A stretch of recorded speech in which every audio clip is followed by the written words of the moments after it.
rain, you mad, get stained, work hard, then play, bad bitch, my taste, we vibe, we lay, you purple, you gay, delete your ass, love fame, I won't walk, not the same, for wrong. For wrong, these people. For wrong. I try to tell these motherfuckers time and time, nigga. For wrong. Pussy ass, purple ass niggas, man. For wrong. They get your born ass right. Niggas better get their weight up, you little body bitch. Worry about a damn pay cut, you little body bitch. I ain't worried about none of these niggas, little body bitch. You that scare rag, cow ass little body bitch. Had to fuck around and get my rank up, you little body bitch. And I'm pouring up, yeah, young nigga, and I'ma take a sip. Yeah. All these niggas run down hate, but tell them zip it lip. You a dumb ass, scare ass boy, little body bitch. And I ain't worried about nothing, nigga, nah, I ain't worried about shit. I got more than one, so you know, nigga, don't reminisce. I spit flavors on these damn beats, niggas better catch a pitch. Never knew a goddamn man be scared to represent. But you a whole ass, dirt ass, little damn body ass nigga. Get body with the damn scripture with your little body ass nigga. Nigga, I'm a true priest, true line nigga, true Zion ass nigga. And you a little boy, little bitch ass, little body ass nigga. Be rain, you mad, get stained, work hard, then play. Bad bitch, my taste, we vibe, we lay, you purple, you gay, you leech ass, love fame, I won't walk, not the same, for wrong, for wrong, for wrong, I tell you, for wrong, get your shit together, for wrong, work. I'ma do this shit till I rock, you little body bitch. I'ma judge your ass like your pot, you little body bitch. And I'm smooth with it, y'all the zop, you little body bitch. And I switch nigga on that thought, you little body bitch. And I'ma stay determined like the cars, you little body bitch. And I'm so cold like a bond, you little body bitch. And I'm a warrior like that Gabar, you little body bitch. And my aim like that a zop, you little body bitch. Need a princess papa, you little body bitch. Or anyone down the slide, you little body bitch, yeah. I keep a couple straps in my ride, you little body bitch. Just in case anyone wanna die, cause I'm body bitch. I got be right, you mad, get stained, work hard, then play, bad bitch, my taste, we vibe, we lay, we purple, we gay, you need tails, love fame, I won't walk, not same, for wrong. For wrong. Hey, what I tell you, nigga? What I say, fuck wrong, nigga. Fuck wrong with you, pussy ass nigga.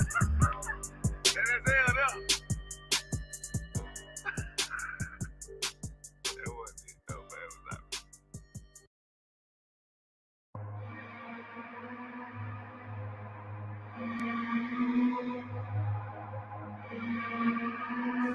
Bullies, bust their head. ODing on the beat, Narcan flow. We outside. We outside with it. That temperature's getting hot, we take it outside. You run your mouth up in this club, we take it outside. I got my killers with me, you won't make it outside. Outside, cause we outside. Before the COVID had the mask and we was outside. The Glock loaded, extra mag and it's outside. There's one west for that bag and we outside. We outside. I got the world in the palm of my hand. One west sleeve stretch, do it live on the gram. Had a whole world viewing.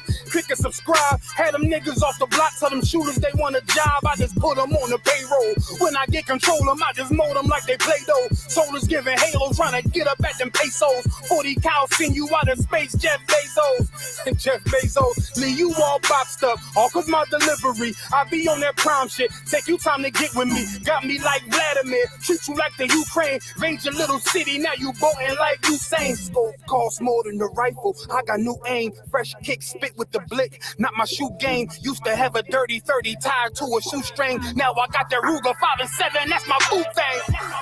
That temperature's getting hot, we take it outside. You run your mouth up in this club, we take it outside. I got my killers with me, you won't make it outside. Outside, cause we outside. Before the COVID had the mask and we was outside. The Glock loaded, extra mag and it's outside. There's one west for that bag and we outside. We outside.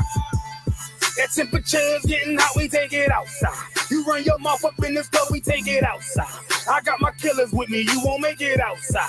Outside, cause we outside. Before the COVID had the mess and we was outside. The Glock loaded, extra mag and it's outside. There's one west for that bag and we outside. We outside. I don't talk hardly. Be there when you call me. Send them Philly clippers at your head like a baldy. Chopper get to run down your block like a Harley. No, this ain't a big hog. This the big dog. In your city, swinging through the jungle like it's pitfall. In the water wading, marching to my cadence. Big bursts of thunder in my hands like I'm reading. Shitty little combat sounds, but I ain't playing. Look them in the eye before the war like a weigh-in. I'm up in the AM, politicking movements with that Draco from the vid because it's proven. Waiting on my brother how to bid, he ain't do shit. That's how life go. Win some, you lose. Seen a little nigga beat a big nigga out his shoes. Seen that nigga come back, pull up with a gun strap, rob everybody outside, told him run that. We outside. That temperature's getting hot, we take it outside. You run your mouth up in this club, we take it outside. I got my killers with me, you won't make it outside. Outside, yeah, we outside. Before the COVID had the mask and we was outside.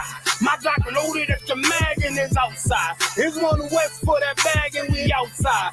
Outside, yeah, we outside. That temperature's getting hot, we take it outside. You run your mouth up in this club, we take it outside. I got my killers with me, you won't make it outside. We outside, and we outside.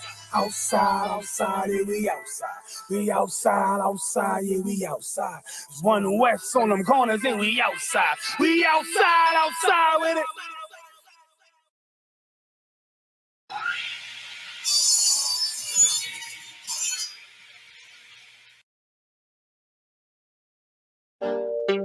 Hey, yo, Yahanna. Hey, y'all, what's up, Ottawa? Yo, you know we got to do it again. Damn right. They're killing us in these streets, you know? Yeah, man, this shit crazy. Let's rise. Let's get it. My heart goes out to all of my brothers who been shot by the cops. Can't trust the undercover. Cold-blooded the way they did Demetrius Stanley. Shot him in front of his own home with his family. Innocent black man killed once again. To the hands of these crooked cops, they ain't your friend. Hunt us down, they bloodthirsty men. Gun us down, walk free and they win. They killing us like George Floyd. Put a knee to your neck while they hold you down. You can't run, they'll gun you down if you drive away like Andrew Brown. Same way they did Matthew Williams. He had a knife, but they ain't have to kill him. Lied on him, say he lunged at him. He tried to flee, they shot their guns at him. It ain't gotta be nighttime, it can be broad daylight. Get out your car, try to get back in, they'll kill you like Dante Wright. If you think cops like us, they don't, they hate us with all they might. When they pull you over, guns drawn, finger on trigger, they don't play fight.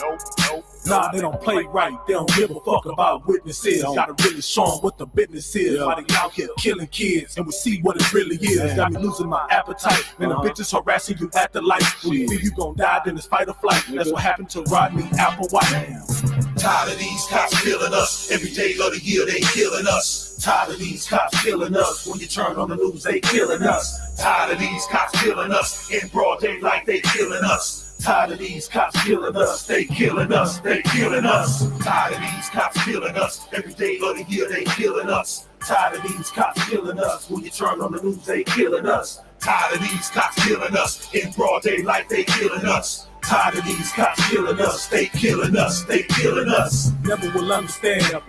We living in fear. We kill every day because they got the upper hand. They murdered another man. Yeah, his name Joshua Feast. Kicking his body, he lay in the streets.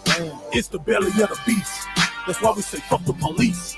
Fuck. Crooked cops stay stalking. Kurt Reinhold murdered for jaywalking. Damn. Pull me over, I hand you my gun license. I ain't doing no talking. Yeah. Justice for McHale Rose, murdered by police at 19 years old. Man. They said he had burglarized some place, but that was a lie. Let the story be told. They live by it, they gon' die by it. Understand what I really mean. Shoot a nigga while he handcuffed in a seatbelt that was little green. Patiently waiting for the Lord's vengeance. In the UPK, we got the illest team. All devils, they must die. Cut their heads off with a guillotine. Right.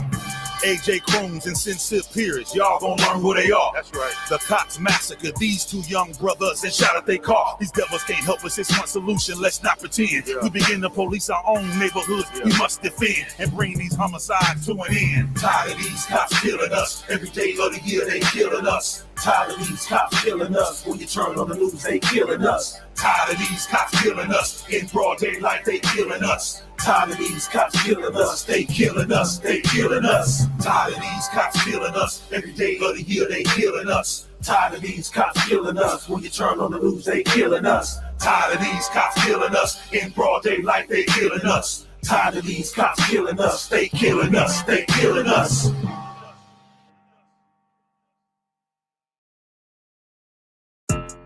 Yeah, those are messed up, no. Bad news is to beat your home, nigga. Yeah. Go on, get on that ass real quick one time. 144, baby. They said you get on, you gon' represent. I said, of course. Soon as they crank that beat, I ride that bitch just like a horse. She about to go dumb, yeah, bitch, me whole guard. You ain't know they call me Obi-Wan. I go with the force. You gon' ride, yeah, of course. Get it lit up like a torch. Even low or this Lord, so that bitch is either or. Yeah, I know them niggas ain't cut like that. I swear I'm too hardcore. Wait up, let me make a call right quick. I'ma start another war. I was hurting when she left, but I don't care about anymore. I need a Vaseline like my Nina Puffer Ford. So Kazak, watch the dark. Matter of fact, like the dark. Any problem, let them come. We gon' snatch they soul like Shang Tsung. Put them out of service, keep them tools like Miss Harper Free. Try to hope it's way too late. I'm headed straight to the safe. Throw that one up like a trophy. I'm that nigga, ain't no debate. Throw them boys, we taking notes. Call them up like set the date. This shit a piece of cake. Yeah, my bitches came from Whole Foods. Told them put on that top 3. Then bring me my house shoes. Don't make excuses, make moves. These niggas ungrateful, gotta show them UPK rules. I make hits like I can't lose. They said you get on, you gon' represent. I said, of course. Soon as they crank that beat, I ride that bitch just like a horse. She about to go dumb, yeah, bitch, the whole court. You ain't know they call me Obi-Wan. I come with the fart. You gon' ride, yeah, of course. Get it lit up like a torch. You even low on this Lord, so that bitch is either or. Yeah, I know them niggas ain't cut like that. I swear I'm too hardcore. Yeah, I just got off the call. I'ma start another war. Spit a plate up with my niggas, get your knife and your fork. They ain't locked in with the count and with the speaking to me fart. Yeah, I just took the floor. Ain't no cowards in my campaign. They can't stop the campaign. Tell them bring the champagne. They know I'm a champion. They can see the outcome. Get them niggas bad, got them tied down and out there. You can't do with them steppers. Niggas been down since day one. We run up the bands, bitch like Dylan. They say you get on, you.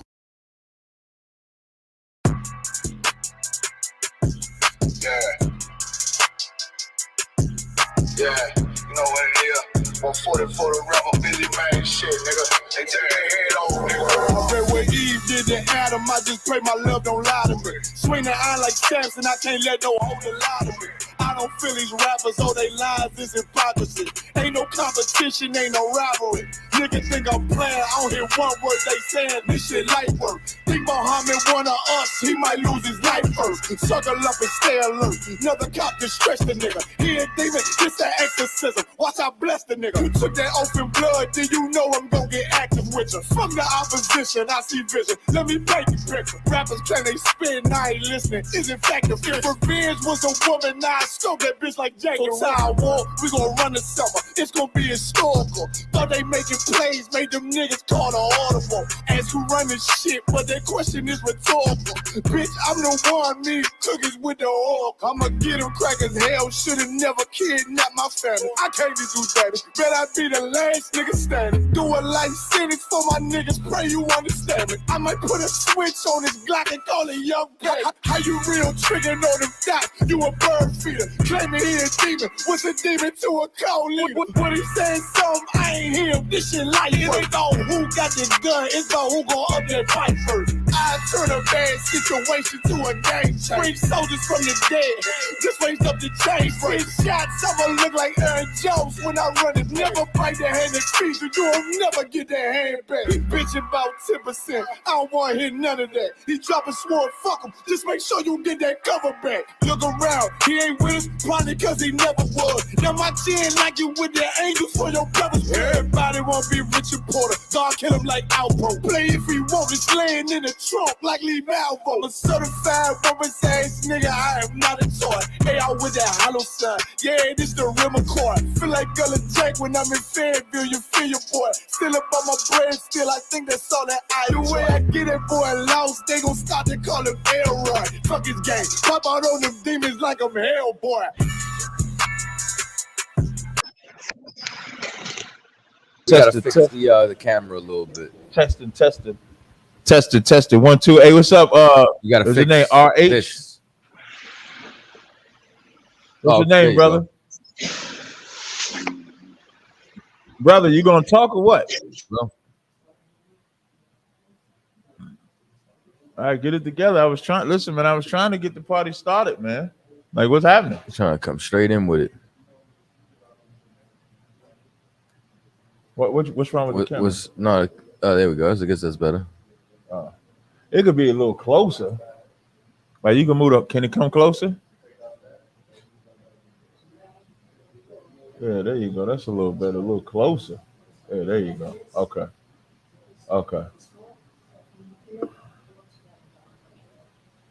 What? Oh, you want me to talk? Oh, I was ready to talk. I thought dude was coming with some smoke or something. The cat got his camera together. He's still frozen. He frozen? Hey, well, you should kick him, and then he'll know he got to come back in. Don't ban him, just kick him. There you go. He might come back. Welcome to another edition of Cross the Line Radio with your hosts with the most captains, Tazar Yak and Katazar of the Israelite School of Universal Practical Knowledge under commanding General Yahanna, who will be here this evening. That's right. Confirmed. That's right. Hey, I just saw Hulk Hogan rip his shirt off at the Republican National Convention. With much, the scriptures talks about how with much merchandise they sell us, brother. And they are the Republican Party. Listen, the Republican Party, the Democratic Party is the Catholic Church. The Republican Party is the Black Church. The Republican Party got a whore, Amber Rose. Can I say whore? No. 304. 304. 304. The Republican Party got a 304. That's a white. And here's the heavy part. All the black women that was trying to say Amber Rose was black, now that she done switched to Donald Trump, now they gonna say she white. She been white. Amber Rose been a white woman. She got a white daddy, got a black mama. She been a white. Listen, I've had arguments with this woman, Amber Rose, on Clubhouse over her being a white woman. That's what I had, me personally. She's a white woman. You got Hulk Hogan. Did you see the picture? Did you see the picture of the ear? Which no. Go on my Facebook page, Aisha. Go on my Facebook page. Hey, come on, brother. You will have to vote for. Okay. Come on, brother. What you gonna do when Donald Trump? Y'all cannot believe that they had Hulk Hogan there and he ripped off his shirt. He said, I ain't Hulk Hogan, I'm Terry. Terry. Because that's his real name, Terry. Is it? That's his real name, Terry. I did not know that. No, go to. Did that say Tyree Gas profiles? What the? It wasn't logged in sometimes. You got. You gonna have to. Your next account is gonna have to be Instagram? Like the real Tyree Gas. Like you go. All right, go to Tazar Yak on my Instagram account. You gotta see. Listen, they take it. You know Donald Trump about to release some shoes, right? With the bullets, with the assassin shoe. No, wait, a new shoe? A new shoe for the assassin. No, I don't want that. No, go back. Hit X that off. Just scroll down. Scroll down. Keep scroll. Right there, Trump. Look at that. Now you see the picture with that ear, right? Wait, what? Yes, they want the world to see. Wait, Slack, we got Commander Jenny Hanna. Let's bring Commander Jenny Hanna on. Slacker. Just bring Alawat Panya. Barak. Yahweh Shiriam Shabrakatah. Yahweh Thumb. What's going on, Warrior? Hey, what's going on, General? What's going on, Jenny? How you doing today, sir? I'm all right. Maintaining, getting it in. You know what I'm saying? How we do. I just I just want to know when is now that Hulk Hogan has said it, finally said his name is what? What he said his name was Terry? His name was Terry. Well, he finally stopped acting like a black man. Right. Can we finally end the minstrel show of him acting like a black man? Right. He been doing it his whole career, sir. Yes. His whole movements and everything.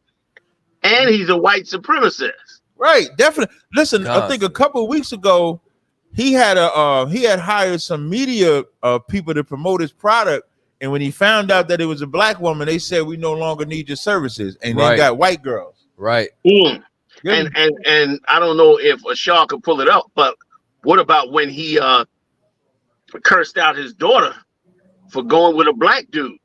Google that. I didn't even know. I think it was either his daughter or his son, but one of them was going with a black dude, and he was pissed as hell. I think it might have been the daughter. Okay. Like the Republic, like no. But just find it, and then we'll talk about it. Yeah, just find it. I'm slacking, sir. We just making sure we get that for you. The water. And it's so sad because the best the Republican Party had to offer was to try to show Donald Trump was a tough guy. Right. Because he pumped the fist after the gunshot. He was black then. He was black. Which is insane. Man, sir. That was a white power fist. When I say insane, that was insane. Right. And we such a fool if we think that makes him more black because he's more part of being a criminal than being a non-criminal. That makes him more white because they commit far more crimes than we do.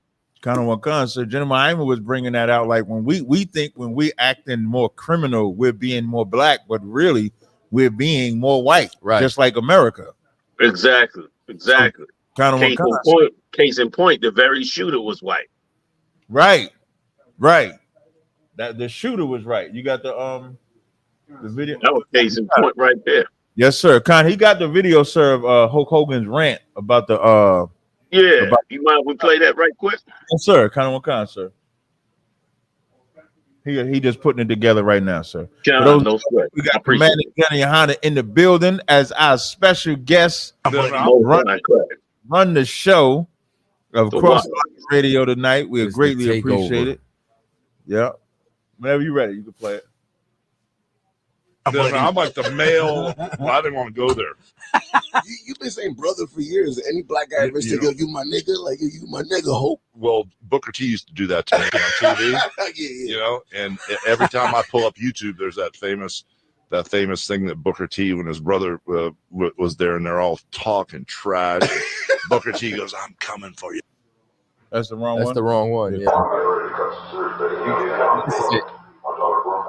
Yeah, that's the one. Because I shell out $2-3 million for music, and I've been calling it hamburgers. I've done everything fucking this damn day, and I know the radio like a jackass. He's working with me to make it work. He goes out and do shit, call her day, and do the shit I do. The song is like this billionaire guy. Says something. He's like basically did more for her a year than anybody's done. Okay, he had one song after 10 months to shoot it back up and back. Still, implement, but I try to be can't make that the realist, and this is your option. You got a better option. Said you can sign the fuck. Oh, there it is. I go right now. There's nothing else. We're doing the best we can. So it gets to the point where here it comes, sir. I don't know if Brooklyn. He said, for those that can't make out what he's saying, so it gets to the point where I don't know if Brooke was effing the black guy's son or they've been hanging out. I caught them holding hands together on the tour. They were getting close to kind of the effing. Then he says, "I'm not a double standard type of guy. I'm racist to a point, effing niggas." But then That's what he said. But he said, I'm racist to the point. He wanted to let them know I'm racist to the point, effing niggas. Like, he got to make sure he let them know, although I'm talking to the black people, I'm racist to a point, the effing niggas. He had to make sure that he said it like that, sir. Listen, you so right. Like, the worst thing that ever could happen to a white man, I mean, yes, to a white man, is his daughter wants to sleep with a black man. Mm-hmm. And more black men are dead in America than a little bit over the fact that, these white girls have accused black men of murder, and he's no different. And it's neither are the Republican. Really, the whole RNC, the whole Republican convention is about who's going to rule over the niggas. Right. Who going to get us in line. That's right. There's always a getting us in line. Always getting us in line, getting us in line, getting us in line. When they're the ones that destroyed us. The same ones that destroyed us expect us, you understand, to be, wonderful, perfect people. David put it best when he said, they that carried us away required of us a song. Right. Like they required that we be joyful and right and good and all those things in an empire that's constantly destroying our lives.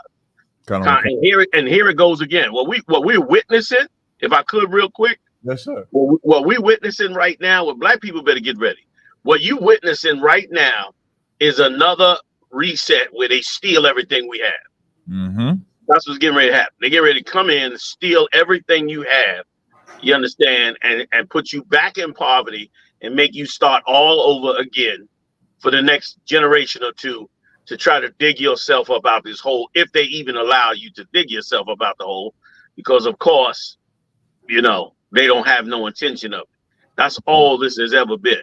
And we so lost in the sauce. Forget about it. So what you saying about the requiring of a song, that's what all this performance is.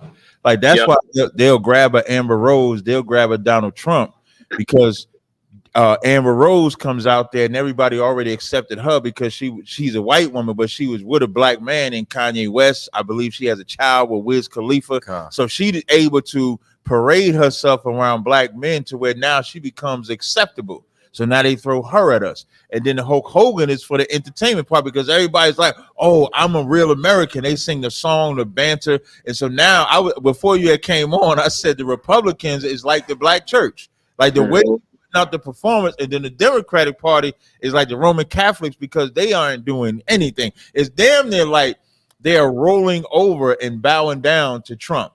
That's almost how it looks, because he's running full like steam ahead, and with everything that they're doing, nobody is paying attention to the racist rant, like you said, Commander Yahanna, about what Hulk Hogan said. All they looking at is, brother, what you gonna do when Donald Trump runs wild on you? That they're looking at that, as opposed to what's inside the policies. Same thing with Donald Trump.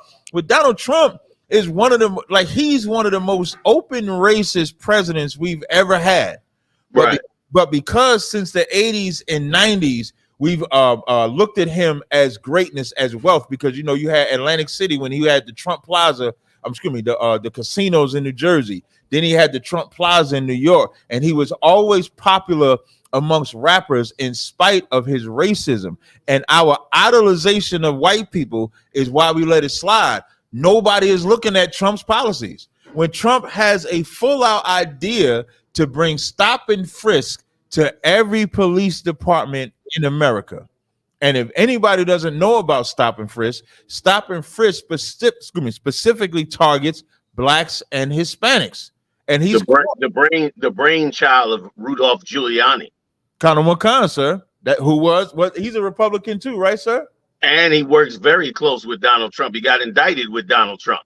Right. He's an out and out white supremacist as well. He was there at the rally on January 6th. You understand? He was one of the ralliers of January 6th. Okay, first of all, I was shocked that Joe Biden even won the last election, because nothing unifies white people like hatred of us. Right. And black people should just wake the hell up and smell the coffee. Nothing unifies them like hating us. Nothing. That's right. And that's why they are all unified and then they got to take back their toughness. Why do they have to be tough? When Hulk Hogan and them were making their statements, Vance, his new vice president, and them, did any of them make any statement concerning Russia, concerning the genocide going on in Israel, concerning correcting North Korea, concerning any of the wars breaking out in Africa, concerning any of those things? So what has he got to be such a tough guy about? What's the whole tough guy thing all about? Because a 20-year-old took a pot shot at him off of a roof. So he's the tough guy now. Tough against who? Is he gonna stop all these young white boys that are becoming mass shooters? That's what I'd like to know. Is he gonna stop all of them now? Is he gonna do something about them, or is this tough guy talk to beat black people down even more, to beat them into powder even more? Latinos, Native Indians, to deport them, throw them out the country, abuse them to make poor white hillbillies finally feel like they've got their country. And let me tell you something. If they do, it is going to be a beautiful thing in the eyes of the Lord, because them pushing what they don't, we constantly tell them, we constantly helping them out, because we keep letting them know that when you cut off black people, Latinos, and Native Indians, you also destroy your economy. And when they destroy that economy, brother, they are going to suffer hell, because they're going to cut their own selves with moving the way they're trying to move against us. They want to wipe us out again. They want us to not rise to the top. But we can't help it, man. We're the 12 lost tribes of the children of Israel. We just excel and survive. That's right. We excel, we war, and we survive, and it's built in us. And that's why, if I could plug this lecture, with the Fire Weekend this weekend, I'll be doing a one-on-one, a real talk about demons, man. And the Lord has given us the tools to fight these demons. That's right. And we excel in these things. And it's about time that we be allowed to excel in it before them, because they're constantly tearing us back down. But we're gonna get together and talk about how to wipe these demons the hell off the map. Because it's insane what they're planning. What they're planning, if I could, just to give you a pinch of what they're planning to take over their entire education system. And for the education system to have to be approved by the president. This whole 2025 move they're talking about, it's a really a diabolical plan for a dictatorship. Like, really, that's what it is. You saw how DeSantos in Florida started cutting off universities, because those universities were teaching about what's it called? The slavery. The whole 1611. I forgot the term they used. Let me see if I can look it up. 1611 or 1911 or critical whatever that. Theory? Say again. Was it the critical race theory? The critical race theory. Yep, that's one of the names of it. Like, because those universities were allowing people to teach the critical race theories, he cut the funding off for them. And then they rebelled against them. The students all started running out of the universities, and it created a whole big chaos. The exact same thing is going on at Harvard University right now. They're protesting against Harvard University for investing in Israel. And Harvard University is trying to hold the waters back and push them back. Same with Columbia. The president of Columbia University called the police on the students of Columbia University, and then lied and said that the students were trespassing, that they were ex-students or students out of school. And so now the universities are in an uproar, because the new plan is to give the last word right. Big shout to Red. Red said the 1611 project, I think it is. Like the new plan. Now the new plan is for all the education system to be approved by the president or approved by the White House. Now, if that happens, that's the end of Black history. That's the end of the history of slavery. Yeah. That's the end. They're gonna change the entire scenario. That's just one aspect of it. it's always in this empire, it's always a march towards destroying us. Kind of one concept. And if he gets in that office, I just want to know, what are these black leaders who put their heart and soul into Joe Biden, what the hell are they going to do now? What are these buffoons who've been on CNN for the last year or two talking garbage? What are they going to do now? Now that their great white hope might end up losing the battle. Now they got to send in Kamala Harris and hope they can get her across the threshold. Right. And it's so sad because don't nobody really, even white people don't want Donald Trump in office. But they might take her over here. But if not, and he gets in office, brother, he's going to destroy Black America. And they don't even see Latino America. And them same poor white hillbillies. And they don't even, and Black people don't even see it coming. Like at all. So like as you was talking with the demon part, when you was talking, I was thinking about Ephesians. This is Ephesians 6 and I'm gonna read 11. Well, I'm gonna start at 10 to 12. It says, finally, my brethren, be strong in the Lord and in the power of his might, which I think the lecture that you're doing and sit down you're doing that's about demons, like we think of demons as this ugly person that you got to see, when the demons is everything we see within America. With everything that we see in America and what it provides, that weed, that abortion, this presidential election, all of this is why we have to be strong in the Lord with this power and might. Then verse 11 says, put on the whole armor of God that ye may be able to stand against the wiles of the devil. Like whether people, like everybody that side with Biden, I was just watching this interview where Joe Biden was saying that he's a Zionist. Joe Biden is in an interview saying how he's a Zionist, and you don't have to be Jewish to be a Zionist because of all the attacks that they've had to endure in history. Well, for him to be talking about the Israelis with the Zionists, about what they had to endure, why don't he, for all the people that are Biden lovers, where's his love in saying that he has the same love and care for the blacks that love to support him? That's the wild of a devil, where he can openly say, I'm a Zionist, give you nothing. And just because you look at Trump for hatred, you think that Biden is going to love you. There was another video I saw with Biden, sir, where he said he couldn't go to black people because he couldn't put foot on the ground in the projects. I saw that video. Because he couldn't get to the projects, he couldn't get to black people. And they sitting there hearing him saying it and don't even look at how he's saying he's belittling black people to the projects. And if I could, yes, sir. So, like, if I could add to what you're saying, and then he turned around and went on the Breakfast Club and said, "If you don't vote for me, you ain't black. You ain't black. You're not even black."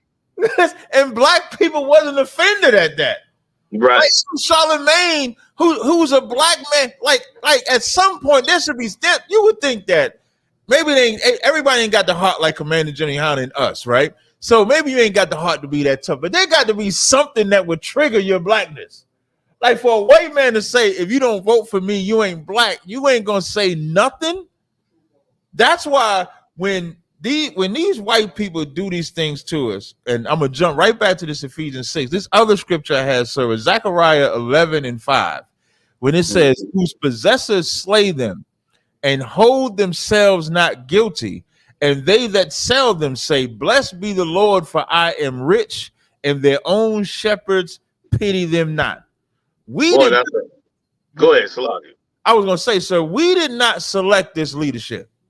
This leadership was handpicked and given to us, and black people are the only people that have entertainers as their nation's representative. That all so like we don't have, like, where's the super duper intelligent black man that is on the forefront, or black woman in this case, that's on the forefront speaking for issues that particularly pertain to black people that's fighting? Because white people have theirs, Asians have theirs, Jewish people have theirs, Chinese, every nation has theirs. Ours is an Amber Rose. Ours is going, listen, they had Sexy Red in the damn presidential office, sir. Sexy Red. Right. Like anybody but somebody that actually cares about what happens to us. And really, and a good part of it is our fault, because like the Lord said, they say their leaders pity them not. Right. Meaning our own leaders don't give a damn about us. That's right. The ones that sitting in those political seats, they could give a damn about us. They hate us as much as the slave master hates us. The problem with us is, why haven't we decided to change leadership? Right. Why haven't we had the courage to change the leadership that we currently have to a leadership that could actually do something for us, that could actually fix us? So much could be done with us that doesn't need money or campaigns or politicians. You understand? So much could be done.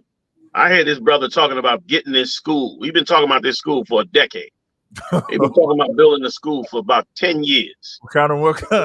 And again, once again, this is the same ridiculousness that goes on among us when we could be building all schools. We could have been, like right now, we're getting ready to figure it out that they're going to take over the schools. When we could have been educating ourselves in these schools. Now at least you had an ounce of, I'm gonna fight because, my history was so bad and horrible. Now they're gonna take away even that history, right, and still destroy you. And still our leaders will do the same. Black leaders are monsters, man. And they got no compassion. They watching us die in the ghetto. They watching us starving in poverty. They watching us be falsely blamed by the current leaderships, all these Edomites and in their rulerships. They see all this going on, but they don't have an ounce of pity on the people that's suffering in this kingdom, man. The Lord's chosen. But we could do something about it. And once again, when you read those scriptures, they always, our path has always been the same. We suffer and suffer and suffer and suffer so much and so bad to the point where we finally can't take it no more. And then we go get leaders who actually care about us. And when we get those leaders, the world changes.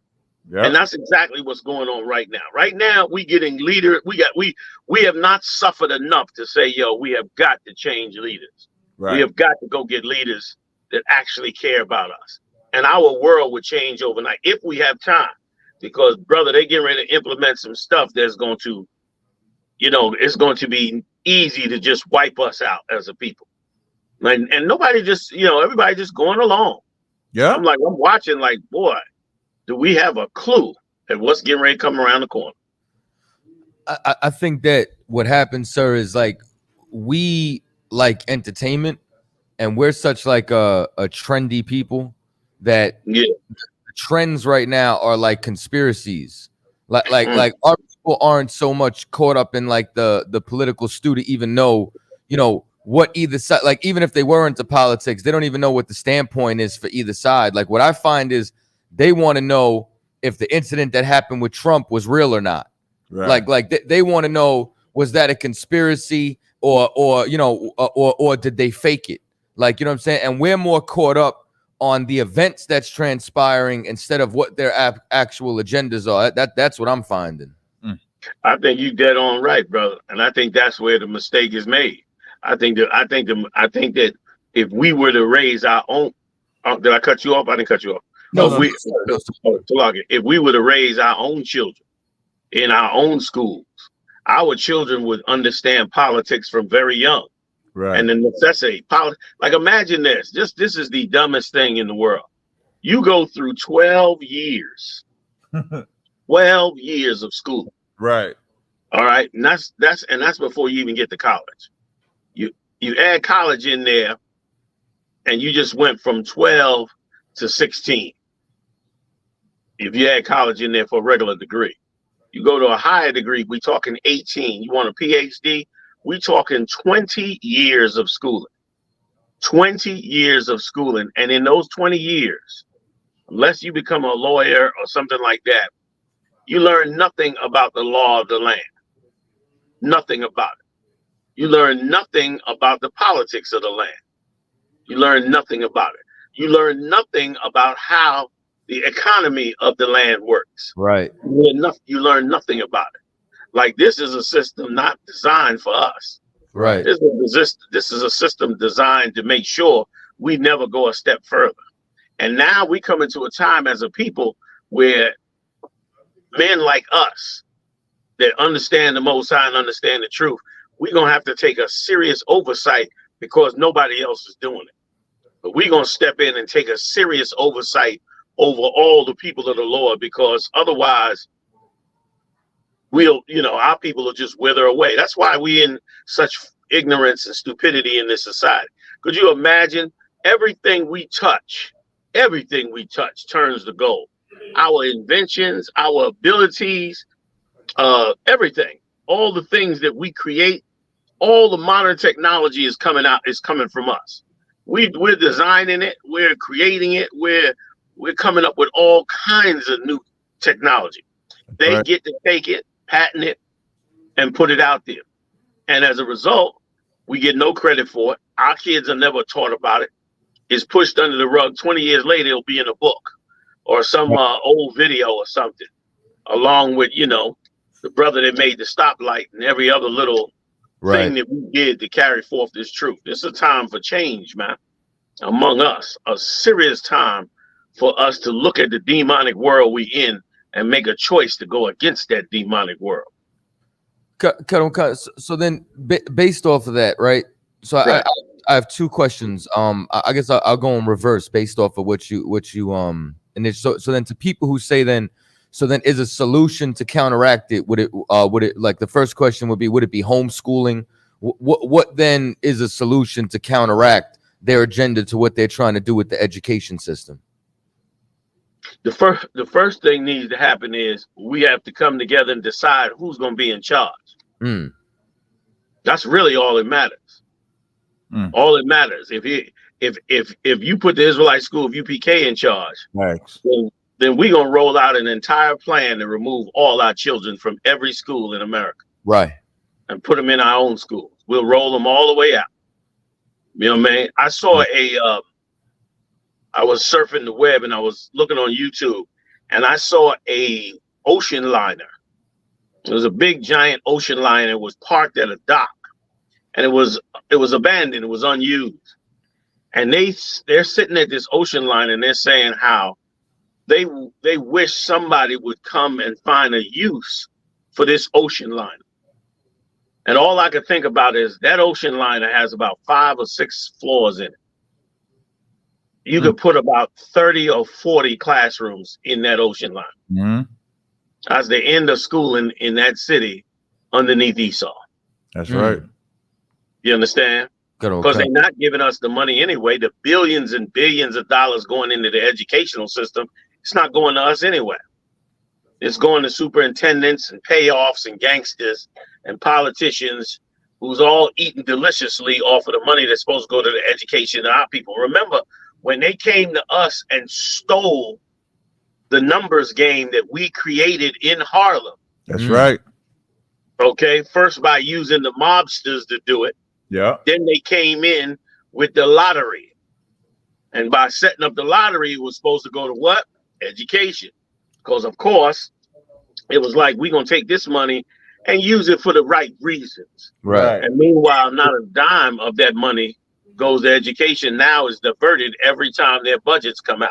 That's right. It's another example of robbing us. So since they're not giving us the money anyway, guess what? We pull our own kids out and start educating them ourselves. And then guess what? We won't need the lottery because you know what? We'll stop using the lottery and instead we'll invest in businesses that invest in us. We'll invest in infrastructure that helps us.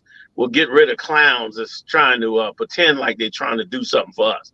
And we'll begin to change a whole generation of our people overnight. But of course, they never want to hear that happen. They complain about how we don't go to school and we got low scores. But if we told them tomorrow, oh, you know what, we're gonna take all our kids out of school and we'll educate them ourselves. Let's see what their scores look like afterward. They'll freak the hell out because they don't want to stop robbing us through our education. They just want to beat us down a little bit more. And that's all that's been going on among us for years and years and years. This has been a real walk of hell. And now it's time for us to take that oversight. So to answer your question, Cap, That would be the first thing. The first thing is you need righteous leadership that's ordained by the Lord. Because once the men of God are put in power, you will not be able to stop them. No matter who you are, what nation you are, what weapons you have, you will not be able to do that. All we have to do is call on the Most High. The Most High would step in, set us up with the right leadership, the Israelite School of UPK, of course, and then we would go out and we would just automatically overnight change the situation. We would change the economy, man, for all the brothers and sisters that are in the streets. We would change it overnight. 500 homeless in Atlanta. I can't believe it. 500 in one day on the streets of Atlanta. You know what I mean? We get rid of all the drugs, which is so easy to get rid of if you are allowed to do it. You're not allowed to do it. But if you're allowed to do it, you can get rid of it overnight. You don't have to live like this. This ain't normal human behavior. This is abnormal human behavior. Right. And we are being forced and pushed and coddled to follow the demons, like you brought out, where you said put on the whole armor that you might fight against the wiles of the devil. That wiles that it's talking about is all of the manipulation that's being done to us. Right. To get us to kill 350,000 babies in the abortion clinic, to get us to, sell and buy drugs among ourselves and murder each other over it. Right. Like all these things are put in place. These are the things that demons whispering in our ears every day. And we need to combat it now. It's time to combat these demons and push them out the door and give them no place among us. No place to seduce us and to brainwash us and to try to draw us into a world that's wiping us out every day. We need the tools to do it. Khan. So then to the first part, right? So then to us falling for propaganda, to our people who are lost in the TikTok rabbit holes and the conspiracies, then to anybody who's arguing over if there's what transpired at the last event, what can you say to them to actually refocus them on what it is we need to be paying attention to and what it is we need to be doing as a people, rather than if it's a false alarm or not? Because my answer is usually whether it happens or not, we know the oppressor is the devil.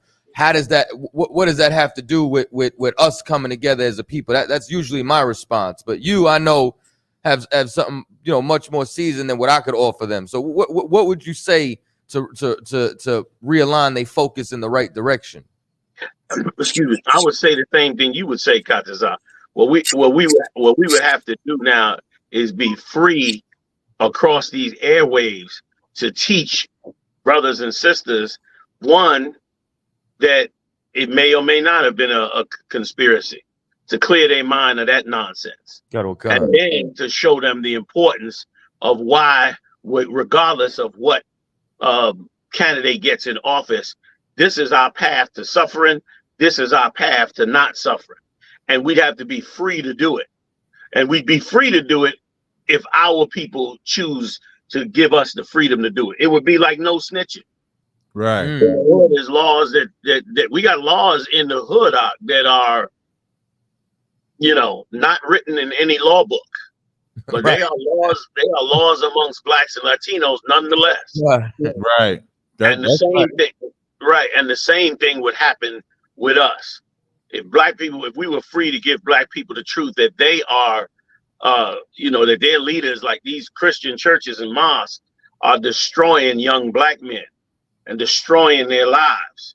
If we are free to give them this information and press this information into them, they would begin to gravitate away from their slave master.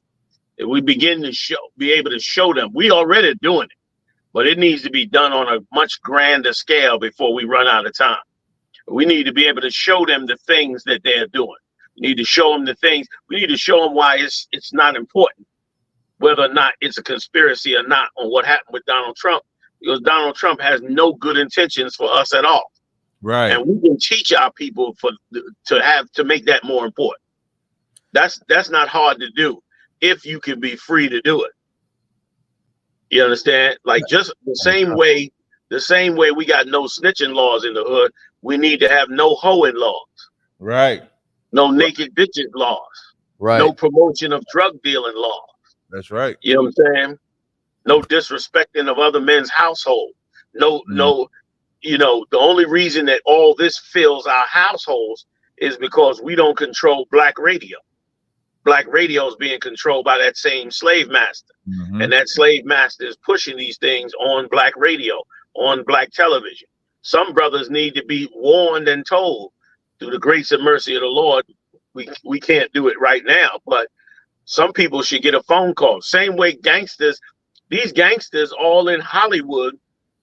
You got all kind of gangsters in Hollywood.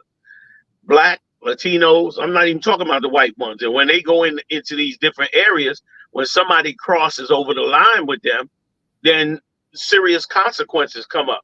One of those is a good example of one of those is that movie American Me. Y'all heard of that movie before? Yes, sir. Kado Khan. So you know that movie was based on a gang leader's life. And they put some things in the movie that ended up getting 3 people killed because it was things put in the movie that was not supposed to be in the movie. So that gang made sure that the portrayal of them was not incorrect. You know what I mean? They like it was the consequence of misportraying them was the lives of 3 people. Now in the world of politics and religion, that would be looked at as evil. Like, how you going to kill people over that when that's what America and other countries do every day? They assassinate people every day. They kill that New York Times reporter and chopped him up inside a Saudi Arabian embassy. Chopped him up with some kind of animal cutting sword from the ancient Arab world. I forgot the name of it. Some kind of bone saw. They chopped this guy up and put him in a bag and got rid of him because of what he was saying about their empire. Like, I'm not saying for nobody to go out and do that, all right? Right. I'm saying that. I don't want nobody to get that wrong impression. Right. What I'm saying is there should be pressure on these different entities and leaders to do the right thing. I mean, Oprah Winfrey remade The Color Purple into a Disney-like film. Right.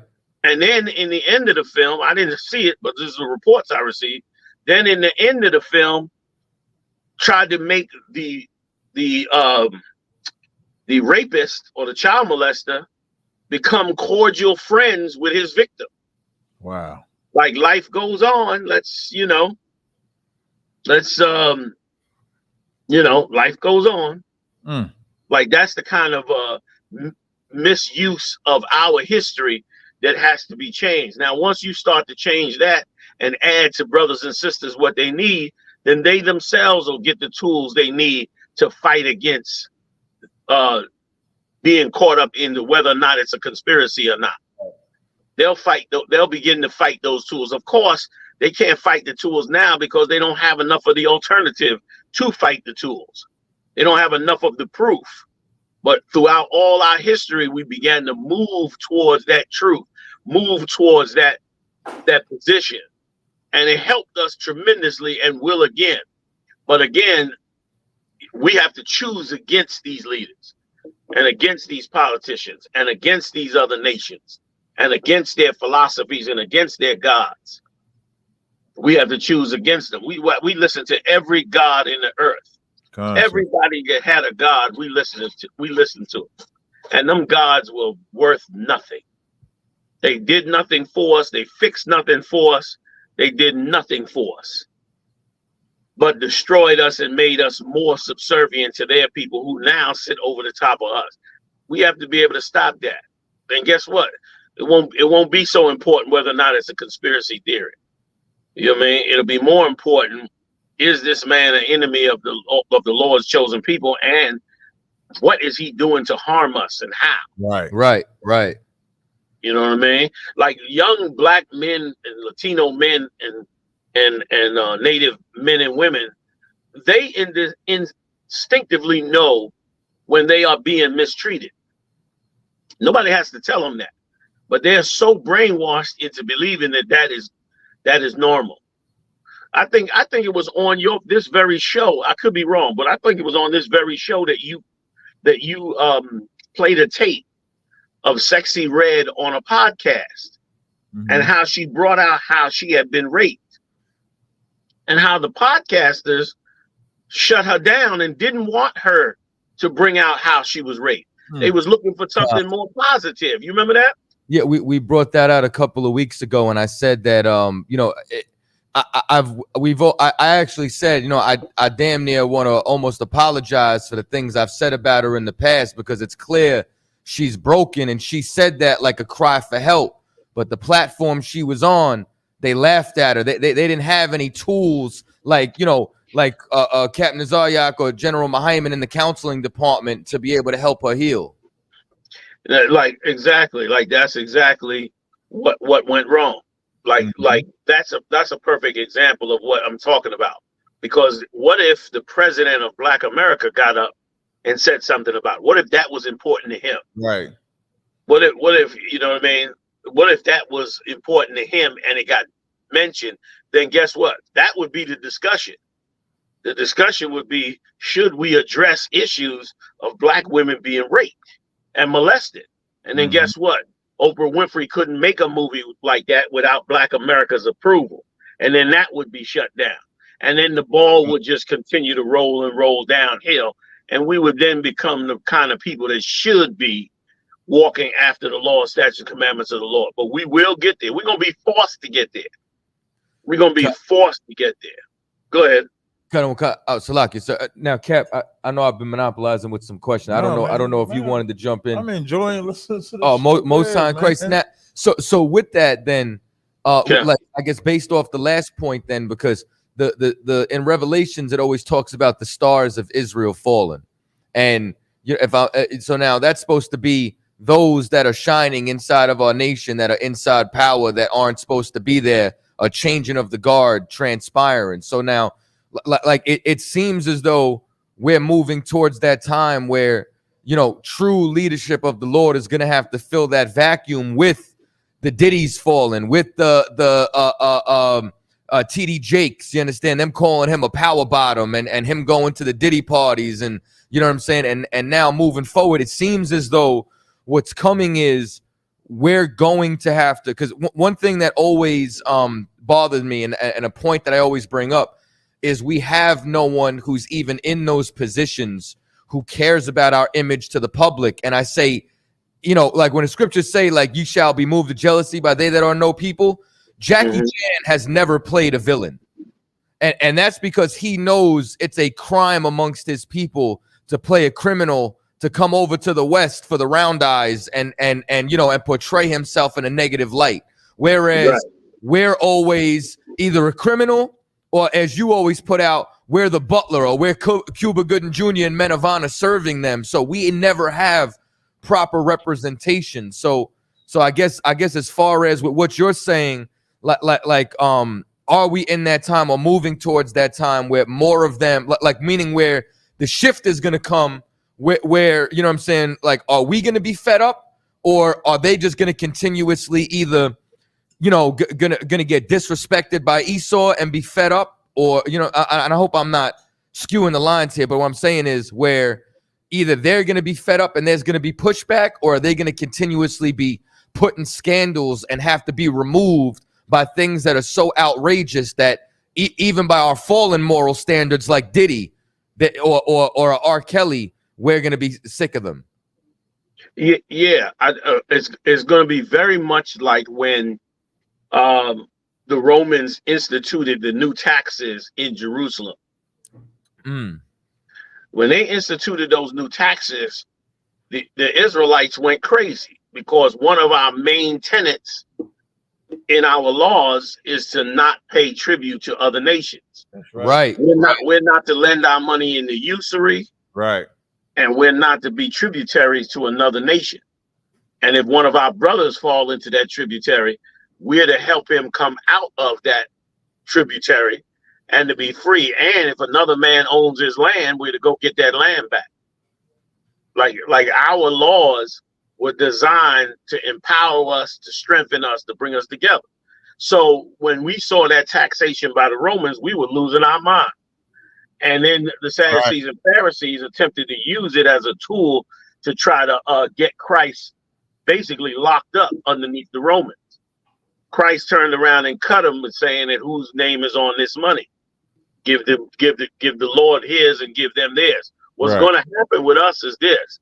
They're going to begin to do just that. They're going to begin to, it's already happening. Rents in America have gone up 4 times what they are before. Right. Insane too. Corporations, the rents have gone up so high that corporations now believe that it's a viable investment to invest in real estate as opposed to Wall Street. So now you have real estate investors competing against Wall Street and making just as much money because, of course, the extortion that they're doing with rents is bringing in Wall Street level monies. So what's happening is blacks, Latinos, and Native Indians, families are now having to pile up with one another. Everybody's got to go move back in with their parents. Right. You can't break up with the person you live with because both of you going to end up in the street. Right. So we being forced into these situations, and being forced into the situations are not giving us the tools to empower ourselves. They're just giving us the tools to actually survive while they rob more and find more ways to rob us. So in other words, we're in a worse situation with no real hope to come out of that worse situation. And they'll just keep doing that. They'll keep adding worse situations. They'll add higher insurances on vehicles. They're trying their best to bring in a carbon tax. They want to tax you for the carbon monoxide that you create. If you get on a plane, if you drive a car, that's why they're spreading these scooters out all over the country. If you notice, in every major city, they're adding scooters. Right. And they're saying it's the new Green Deal, climate change. But really, it's a new tax that they bring it in. And they'll do more and more. And as they do that, we're to take this oversight because, of course, it's going to become impossible after a while. Paul became a tent maker. Remember, Paul was a Sanhedrin soldier. Right. But why did Paul become a tent maker? That's a strange change of career, isn't it? Right. But as a man of the Most High, he changed that career because things had gotten so bad that he began to house the homeless, basically. And that's what's getting ready to happen with us. The RV world, all of that. The prices on the RVs are going up. They're about 25% higher than they were. All these things are happening because they're going to squeeze the Lord's chosen and squeeze them and squeeze them and squeeze them. And yes, God, to answer your good question, then we'll decide, we got to do something about this. Right. We got to stop listening. Like, we've basically stopped believing white politicians, but we have not stopped believing black politicians. Right. And we have not stopped believing black entertainers. We haven't stopped doing that. So now when that begins to happen, then we'll be able to start to make some real changes that are really, really necessary in these times.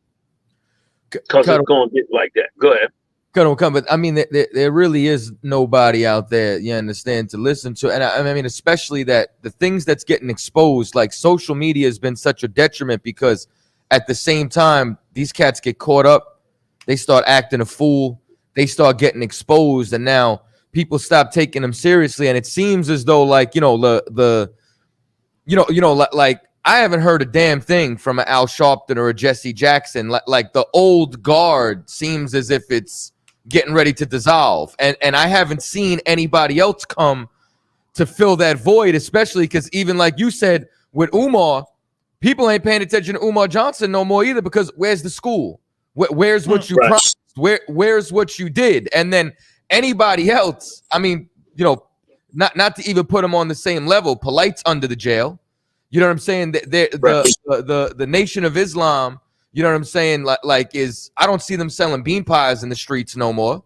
You know what I'm saying? Like every other organization that's out there is dwindling, even to the point where, and I wish I could have said this when it was mentioned on the grill. It's like on America on Fire, where General Muhammad brought up about prophecies and things that you've prophesied over the years. Right.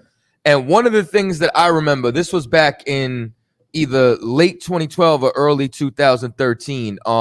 You brought out that you're going to see pastors try to act more like us, where they're going to grow the beards out.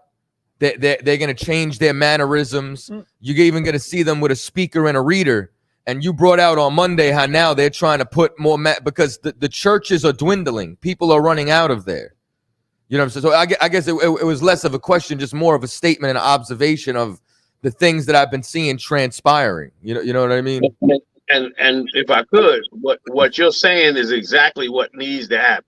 What you're saying, like what you're saying is so more of what we need. Like General Muhammad teaching the class that he teaches is going to shock people with the things he's teaching. Right.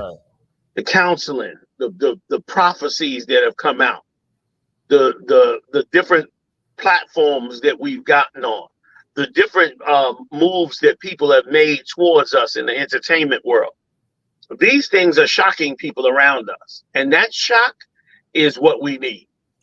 That shock treatment is what we need, because that's what's helping our people say, okay, I got to look over here now. Right. I got to see what these cats are dealing with here, because they seem to be getting it right. And yes, by these things happening, in essence, we're doing miracles. In essence, we're doing things that are, above and beyond the norm. Right. We're giving answers that are not the norm. We're giving explanations that are not the norm. We are doing things that's not the norm. The fact that in 2024, young black men are giving away food and clothes in an organized fashion in the United States of America is a phenomenon. Right. It's an absolute phenomenon. And yes, we did come out and say how those preachers would do that because they're trying to survive. Right. They're trying to survive. And it's very much the way Caiaphas was with Christ. Christ healed and repaired and brought these brothers back and brought these sisters back. And all they could see is that their reputation was dwindling. Right. And it needs to dwindle, because if it dwindles, guess what? People start listening to us. And when people start listening to us, their lives start changing. They start passing that around. And as they pass that around, brother, it's going to mean a lot. You know what I'm saying? Like, it's going to mean a lot. You Christians in these churches, man, what you've done to your own sons and daughters is vile as hell. The way you done treated your own sons and daughters, you cast them in the streets to be animals, to be food for the fodder. You turned them into selfish, greedy monsters that run around and invade the malls and shoot up. Today, 2 young boys just shot up a car with 4 people in it. Have y'all heard about it yet? No, not yet, sir. Man, they shot up a car with 4 people in it. 3 of them, I believe, was little babies. Little babies in the car. They shot them up. Like, you've turned out monsters from this church. And now, where's your gods at? Where's your politicians at? Where's the great life you were supposed to get? Where's it at? It's all gone. It never was there. Yeah. It never was there. You created creatures out of our own sons and daughters. You signed on to the evil of this empire, and you never looked back. That's what Caiaphas and them did. You saw the riches and the power of your slave master, and you decided to join him, and you became thoughtless to the people that God chose. That's right. You became thoughtless to them. You became a fool in believing that somehow, regardless of what happens to us, you are going to benefit from it. And now you're finding out you're not, because if the Republican Party gets in, all you black pundits and politicians, they're going to kick all of you off of CNN. And they need to anyway, because you're dumb and stupid, leading black people down a path that has no future for them when they should be turning to the Father. That's what's going on. So just to go back to your original point, yes, as these miracles, as these things happen, as these prophecies come to pass, the Lord will turn the hearts of our brothers and sisters towards us. And when them hearts change and move towards us, then things will change, man. Things will change beautifully. Cuddle Khan. So then with Cap, I don't know if you have any. No, good. Okay, no sweat. You know what I'm saying? Because I'm you know what I mean. I'm locked in right now. You know what I'm saying? And I have a lot of interactions with different brothers and sisters. You know what I'm saying? And I guess the first point is a statement. The second part is a question. And with everything that you're saying, it's like the UPK and the truth is really like the secret place of the Lord in the sense of like what I find is like I run into this brother and there's a real street cat. And I talk to him and he's like, yo, I always see how you carry yourself, see the brothers that you bring around you. And he's like, I always thought, Israelites were crazy. He's like, till I met y'all.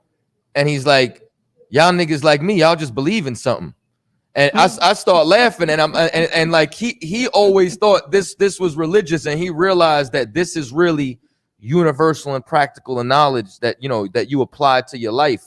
And it's got him looking into it, especially with brothers like Captain Zaryak, his 85 South interview coming up, the internet airways being opened up, that now the truth is being more broadcasted out there to be able to be a lightning rod for this. So it's like it's a beautiful thing in the times that we're in right now. But now, with all that being said, and then with what we've been talking about with the climate and politics, right?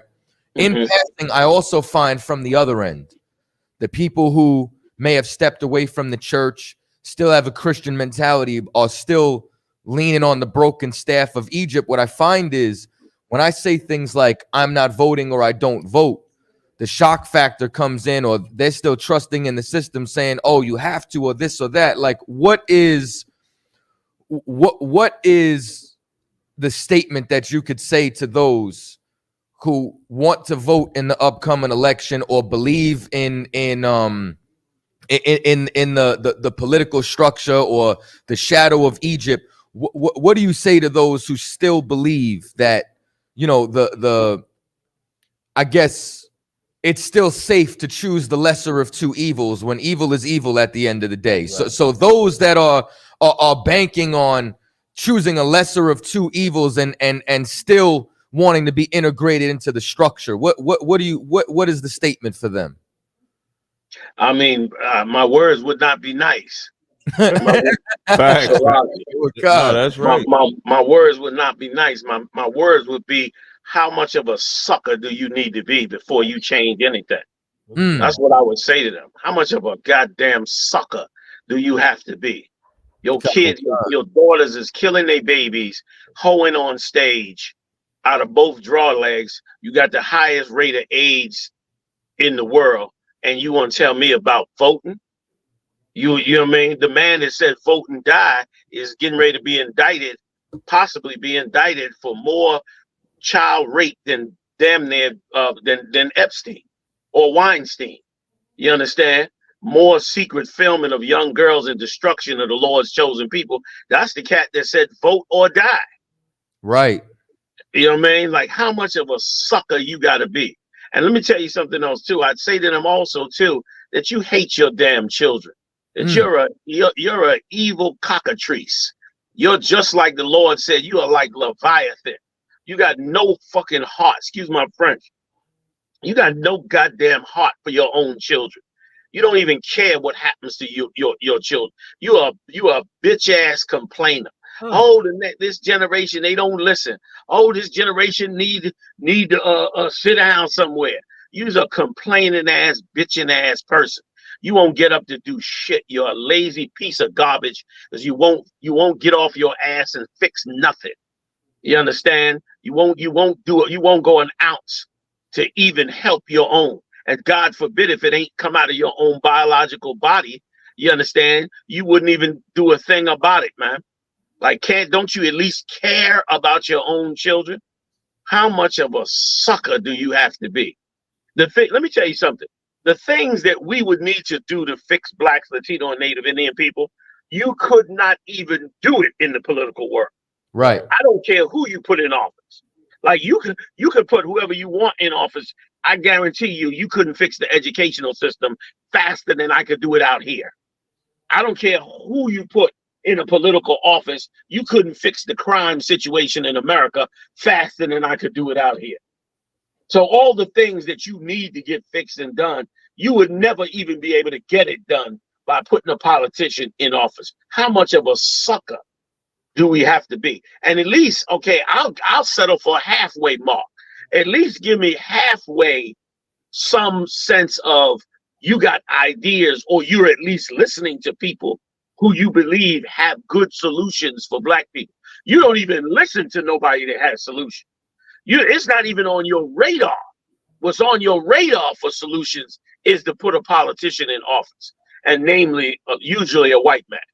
Like that's what's on your radar, and that is garbage for us. It's negligence. It's negligence. It's child endangerment. It's every flash word for bad behavior. You know what I'm saying? And you're a sucker for somebody with money.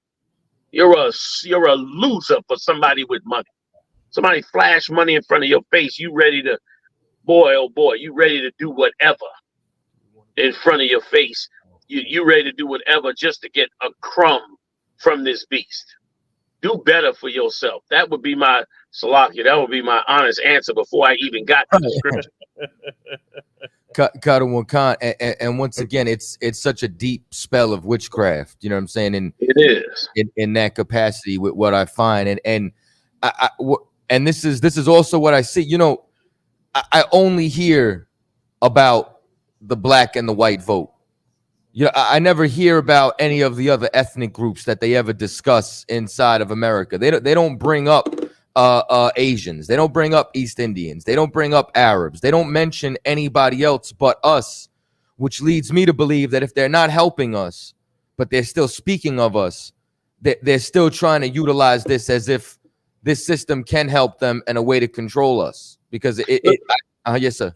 Yeah, I'm sorry to cut in on you. Please. What you're saying is right. Like the political parties in America, it's all about who gonna rule over the niggas. That's really all it's about. It's about who has the better path for niggas. And both of them is got to be good paths, because the path got to be where you feel happy and you get nothing. You feel happy and nothing gets corrected. You feel happy and the complaint goes on and nothing gets resolved. Like that's really the real path to what they want to do with us. Why don't we make our own path? Why don't we give a God a chance that we never gave a chance to? Why don't we call on the nigger God? Damn. I heard they had some Navy SEAL came out today and said that he want to find out about the black God. I don't know if y'all heard about it. Some top brother who was a top Navy SEAL. Somebody probably could send you the clip. The brother said that he now believes, he went and did the research himself, and now he realizes that we are Hebrew Israelites. He said, so now, and he even said it, quoted one of my old school lines. We've had every other God among us, but what about the God of black people? Latinos, Native Indians. That's the God we should be looking at. Go ahead, Salaki. I was gonna say, so that's the one question nobody ever asked. There was this this meme that I not a photo, and it had like an Asian and their God. The God looked Asian. Had the Arab and their God, the God looked Arab. Had the African and their God, the God looked African. When it got to had the white God, had the white person, and the God was white. And then it had the black child, and the God was white. Like, don't nobody ever wonder how idiotic it is for everybody else to have a God that's directly to their people, but ours has to come from our oppressor. Like that ain't never make nobody wake up. And then when we come out and then bring out the truth and say the God that y'all thought was theirs is ours, and then they're like, no, that can't be our God. It has to be from them. Like an example, we did a show on this before, was that episode in Good Times when that young boy was bringing out that Jesus was white, and the mama is arguing with him. Jesus is not white. Jesus is black. And then he reads Revelations, the first chapter. No, reverse. You mean he was bringing out Jesus is black. She was saying Jesus is white. So he's bringing out Jesus is black. He's reading Revelation, the first chapter, hair like wool, skin of bronze, and she is fighting him to be white instead of being black. It's almost like the fear, like the Stockholm syndrome is so real and embedded in black people's brains. I don't think we can fathom being out from up under his chains. Like it's damn near like, okay, we're gonna separate from him, and then what do we do from there? We don't even think that we can actually pull ourselves up. Like you would break it down, controlling the way our women dress, the drugs, and stuff like that. That is as simple as just having moral consciousness. That's how simple that is. It's so moral that it becomes immoral because the white man has given us the devices to just be immoral as we want. No matter how much of a whore you want to dress, you can do it. No matter how high you want to get, you can do it. No matter how wicked you want to get, you could do it. Where we think we don't have the morality, and then the Israelites, we come out there looking like spacemen to them, looking like aliens to them, because it's like, how could y'all do this? And one more thing I wanted to add, when you was bringing out about the churches and stuff falling out, it reminded me of Acts the 5th chapter, when the people started bringing their monies and everything to the prophets, to the disciples, and then they laid everything at the feet. And if black people would do that, I was having this battle the other day, sir, and he was like, what should we do? I said, if y'all want y'all life fixed, y'all need to have an Israelite in your house. If y'all had an Israelite man running the neighborhood, there would be no crime, there would be no adultery, there would be no fornication, there would be none of that, because that's really the only answer that we have left. We're getting to the point, and it's so sad that we have to go through this election of Trump or Biden, because neither one of them are going to help us. We're going to get destroyed by both of them, and it sucks and it's sad that we have to go through torture to see that this lesson, or to learn that this lesson is not the way. Then they'll come to us and say, and it always happens. You ever notice, sir, whenever a tragic event happens, they want to find the Israelites' perspective. Like, I know I go through that. Like, sure. So like when something tragic happens, it's like, hey, is this in the Bible? My brother in the world will call me up. Hey, what you think about this that's going on? I go in the clubhouse rooms or on other social media platforms. Cap, what you think about this, man? Because this is looking like what the Bible talk about. And then they want to hear it when something tragic happens. But when you have a time to gather yourself together when it's not tragic yet, we just don't do it. I ain't want to really go on a tangent like that, so I just wanted to chime in right there. Also, sir, we got Captain Mao Quad is on the line also, sir. I don't know if you wanted me to bring him on, sure, or anything like that. Damn right. Ayashala, can you unmute him? Mao Quad, you there? Hey, Shalom. What's going on? Hey, can y'all hear me? Yeah, we can hear you just fine, loud and clear. What's going on, Big Priest? Man, you know what it is. You already know. Shout out to Commander Yahanna. I just want to plug the lecture that he's gonna be coming down doing in Detroit, August 2nd. You know what I mean? Our demons real. Please, you know what I mean? You come and check it out live in the Detroit school, or you could check it out online. All you gotta do is go to Eventbrite. But I just wanted to highlight a conversation that me and Jenny and Hannah had earlier about the same thing that you was just bringing out, Captain Yacht. You know what I mean? How if you had an Israelite man in the home, it would basically change our whole reality. And that Jenny and Hannah just brought out that story. I sent you the story too, where the two young teenagers, they had to be 15, 16. They not unalive, but they shot a black man and his 4 children. The children was all like 4, 5, 6, maybe 8 years old. One of the kids, bullet is stuck in the bone, so they say he ain't gonna even reach his complete growth spurt because of it. Damn. And so what I did was I checked the comments, and you know, of course, everybody say send him to jail, and you know, give him life, and so on and so forth. But what they don't recognize is that you're not solving the problem because you're not going to the root of the problem, you know what I'm saying, which is us not having black men in the home to be able to correct children so they won't grow up and they shot this car up because the car literally cut this cat. The car cut him off, getting off the E-way, getting off the expressway. So they just went and shot the car up, children in the car and all. You know what I'm saying? Because they don't have the discipline. You know what I'm saying, to hone their emotions.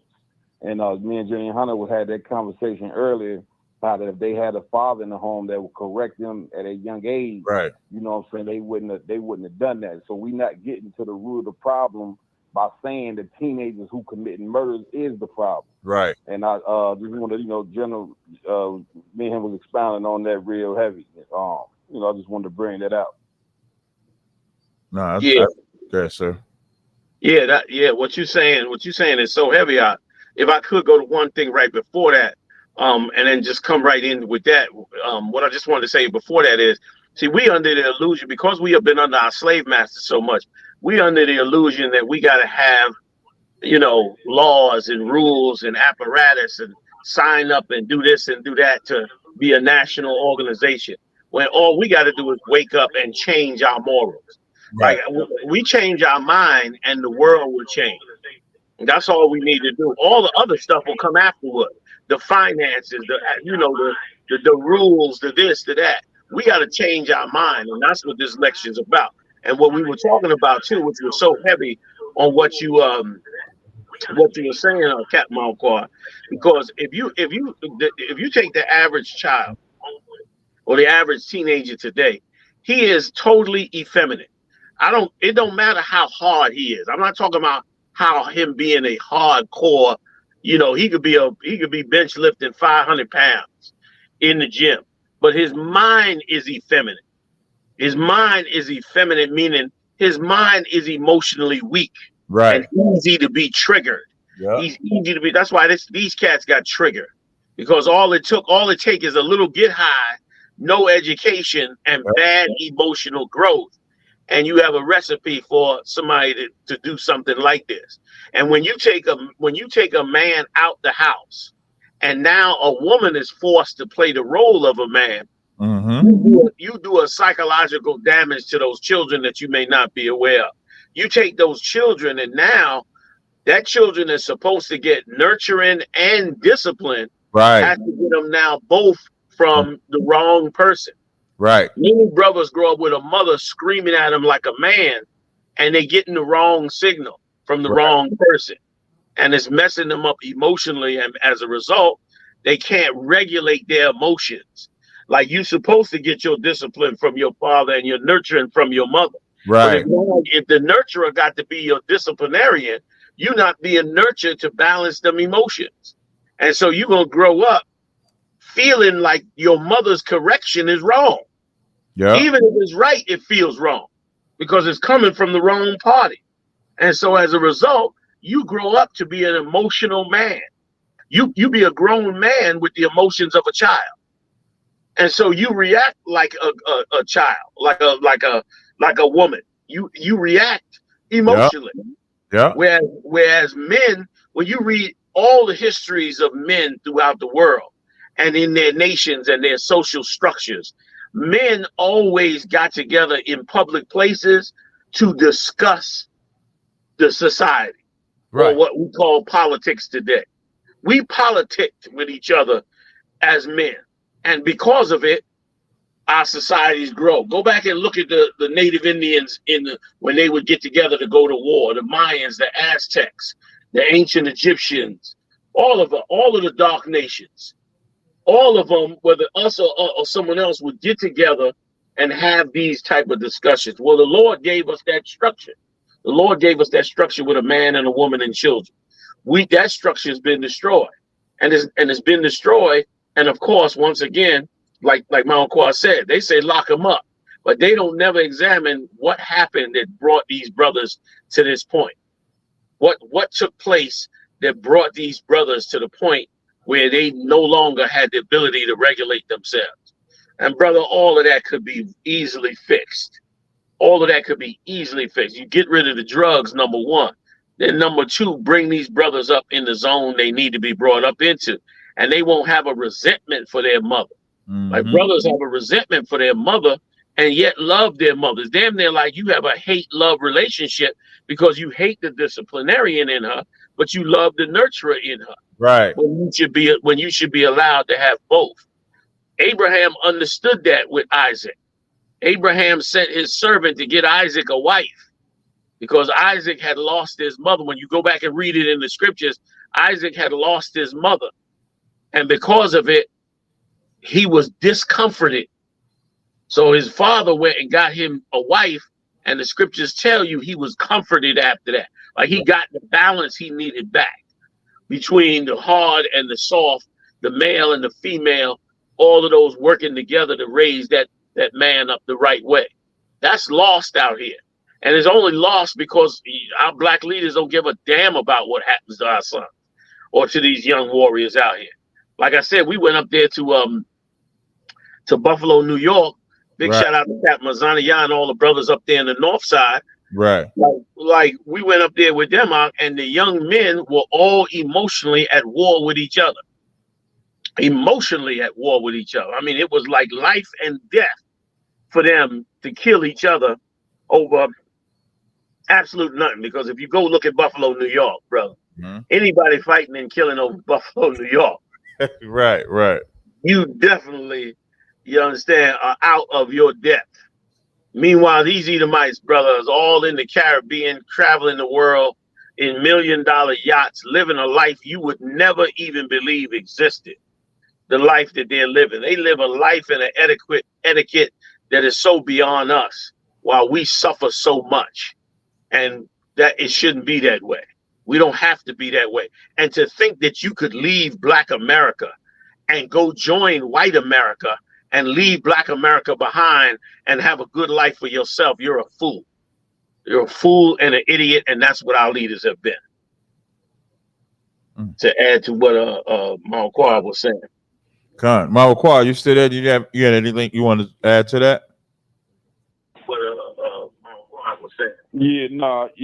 If I could, what Jenna Yahanna bringing out, is so heavy, man. It's just, y'all show cross the line. Y'all done shook so many demons off brothers from just having this podcast. And of course, Jenna Yahanna been doing it for 40 years. You know what I'm saying? By simply teaching us the truth. You know what I'm saying? About how to shake these different demons that we born with, basically from being taught wrong. You know what I'm saying? And how the Christian church, you don't even got to go to church, but of course, the Christian church's message is spewing through the walls, and because of it, you know what I'm saying, we become murderers, you know what I mean, unalivers, rapists. We become all these things, you know what I'm saying, that's wicked as hell, you know what I'm saying, and it's because of what we being taught, you know what I'm saying, and now we finally got a brother, big shout out to Commander Jenny Yahanna, been doing this joint for 40 years. That's right. Or whatever the case may be, under Christ, you know what I'm saying, who has taught us, you know what I'm saying, on how to get right. And it's day and time that for Blacks, Hispanics, Native Indians, man, we need to get right. We need to have a 100 Commander Jenny Yahannas, you know what I'm saying, across the globe, 100 Captain Tazar Yaks, 100 Captain Zars, you know what I'm saying, all across, you know what I'm saying, this nation. And of course, we will be fixed overnight, you know what I'm saying, by simply being taught the truth, you know what I'm saying, which is why, of course, we invited Jenny Yahanna to come down to do this lecture in Detroit. You know what I'm saying? Our demon is real. It's going to be banging. We want everybody to show their support. Fly down there, get down there, and we're going to pack the houses. We're going to throw as many people in there as we can. You know what I'm saying? And, of course, if you can't get you in there, we're going to have it online as well. We ask for everybody to support. This needs to be supported. Support this like the Christian church. Support them cats that's telling you lies every day that done destroyed our people, man. So other than that, that was all I wanted to say, Cap. I appreciate it. I think that's so important. If I could chime in too with what you and Commander Jenny Yahanna was talking about, when we talk about a woman raising a kid, like when Commander Jenny Yahanna said you hate the disciplinarian side, but you love the nurturing side, it's because a woman was never supposed to be a disciplinarian. And so all these kids, these boys, when you see them outside yelling, the reason why they're yelling because they picked up how to discipline from their mother. Now imagine if you was raised by your father, your total discipline and mind state would be how your father acted. but now you ain't got the father in the house, and now you just got your mother. And so now because your mother yell, your discipline comes from yelling, being irate, being emotional, acting like a woman. And that's why we're so emotional as young black men. And then when a man comes around and give you some, this a small token. If y'all ever saw that movie, The Equalizer, right? The second movie of The Equalizer. In the second movie of The Equalizer, right? That young boy took a liking to Denzel Washington, right? The young boy comes into Denzel Washington's house. When he comes into Denzel Washington's house, Denzel Washington is cooking food on the stove. The boy immediately goes to the stove to put his hands in the food. Denzel smacks his hand. And he's like, you don't do that. He said, I do that with your mother. I do that with my mother. He says, I'm not your mother. Just something that small is what black men miss when they have discipline. When you have discipline, you learn what to do. You learn what not to do from your father. And then the care and nurturing, like what Commander Yahanna brought out, what Abraham knew, what Isaac needed. Now, you definitely need that side. But if these young boys had fathers in their lives, you wouldn't see this violence that you see at the level that you do. You wouldn't see the overly emotional, all they know how to do is react. Well, you wouldn't see it as much as you do. But when you raised by a woman's voice is I know my mama, listen, my mother would eventually get my father because even her voice was irritating to me, disciplining me. It didn't sound right. My father's voice, like there was a comedian that said when the mother be trying to get you to do something, she's screaming at the top of her lungs. But daddy said, hey, sit down. And that's all it takes. And everybody sits down. Everybody does what the father said. And that's all he had to say. It didn't take a whole lot of screaming and stuff like that. And that's what we missing. And on the subject of demons, you black women that kicked that man out the house and raising them kids, that's the demon. The demon convinced you that you can do it by yourself. America convinced you, that independent woman, which is weird because you dependent when you letting the man dominate you and impregnate you. But then you become instantly independent when it comes to raising a child. And the child is the one thing that is guaranteed to be dependent. A child is not born into this world to not depend on a father, to not depend on a mother. And then you women take away that very necessary dependency that a child is lacking. And that's what we're seeing. Children that have lacked the dependency of a father. Are you? Damn right. And if I could, was you still talking, Salaki? No, it's like I was gonna try to piggyback off something that Captain. I'll yield to you. Salaki. Oh, I just wanted to add to what Tazaryak was saying, that also too, a lot of the things that help young black men is having no way to get around that discipline. Like you hear a lot of the reason you get vexed by your mother's voice a lot of times is because you know instinctively by her aggravation that you don't have to listen to it. You know that this listening to her is only because she's so aggravated. Right. Like you begin to learn a bad lesson. And here's the bad lesson you learn. You learn that the people who are trying to discipline you you might be able to get around them. And if you begin to think you can get around them, you begin to lose all discipline. Right. The reason your father only has to say, sit down is because, of course, if you don't sit down at that point, it won't be a discussion. Right. It'll be a domination on you. Cause like you get ready to get moved on. And when you have that gives you enough pause to make proper decisions. When you grow up in the house with a mother, you don't have that pause to make that proper decision. And I just, if I could, I don't want to take nothing away from the sisters in this respect, because them demons come from both ends. There's a lot of sick brothers that also don't understand the rules of being in a house and raising children. Right. A lot of brothers become jealous of their own children. Like there's some sicknesses, man, that has risen up among us from demons that's causing all kind of destruction among us. Okay, within us. A lot of brothers, if you, I don't, how you believe that you're going to have a relationship at all with a woman if you do not be masculine. A lot of you brothers out there that listen to your grandmamas in church and you trying to be masculine. I mean, you trying to not be masculine, but still trying to be in a relationship with a woman. You are damaging that woman, and eventually you're going to destroy that household, which is going to destroy those children's chance of growing up in a solid household. I'm telling you, we all grew up like that, and now through the grace and mercy of the Lord, we got the truth, and now we able to change that.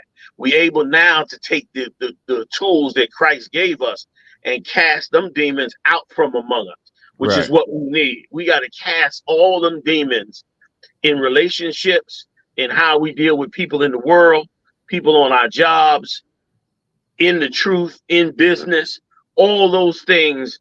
We got to reset into its right place.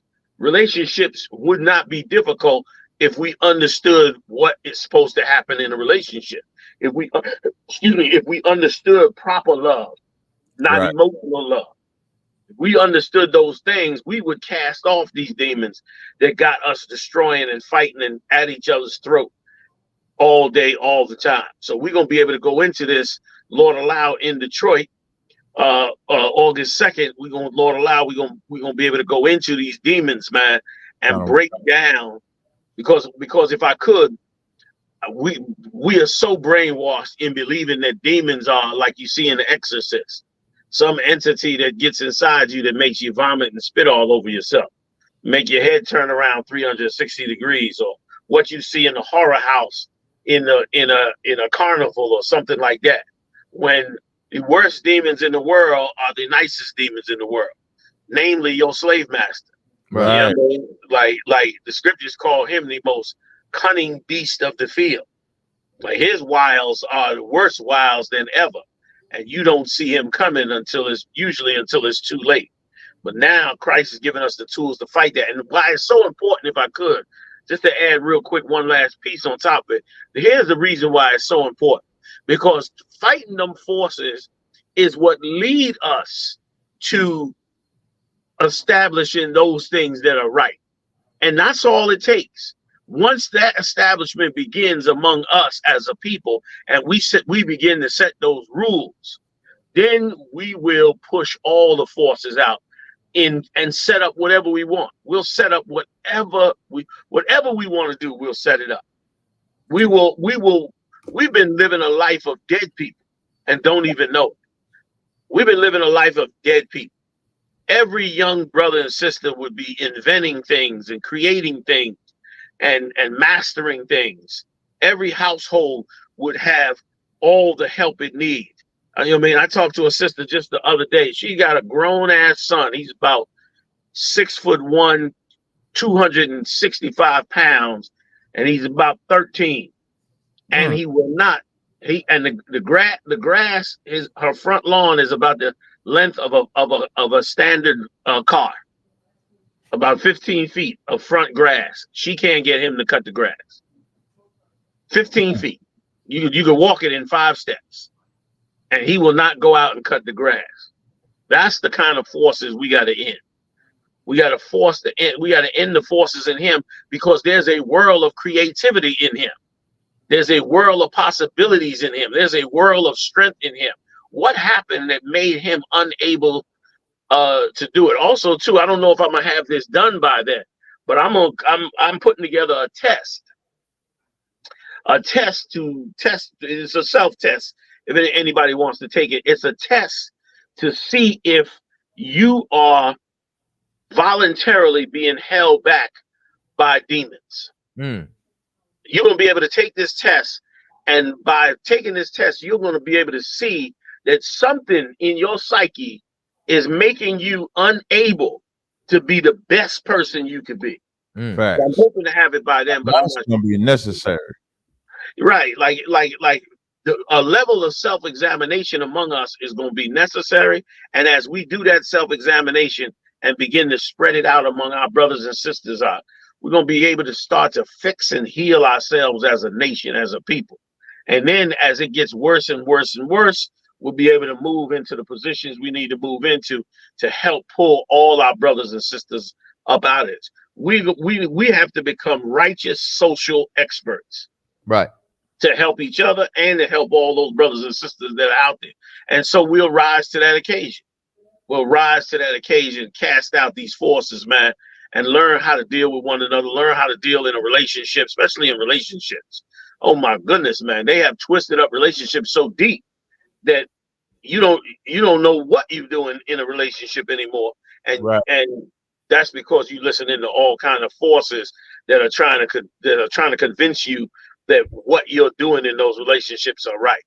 And many a times it's wrong, and convince you that some of the things you do that are wrong, when in fact they are absolutely right and absolutely something that you should be doing.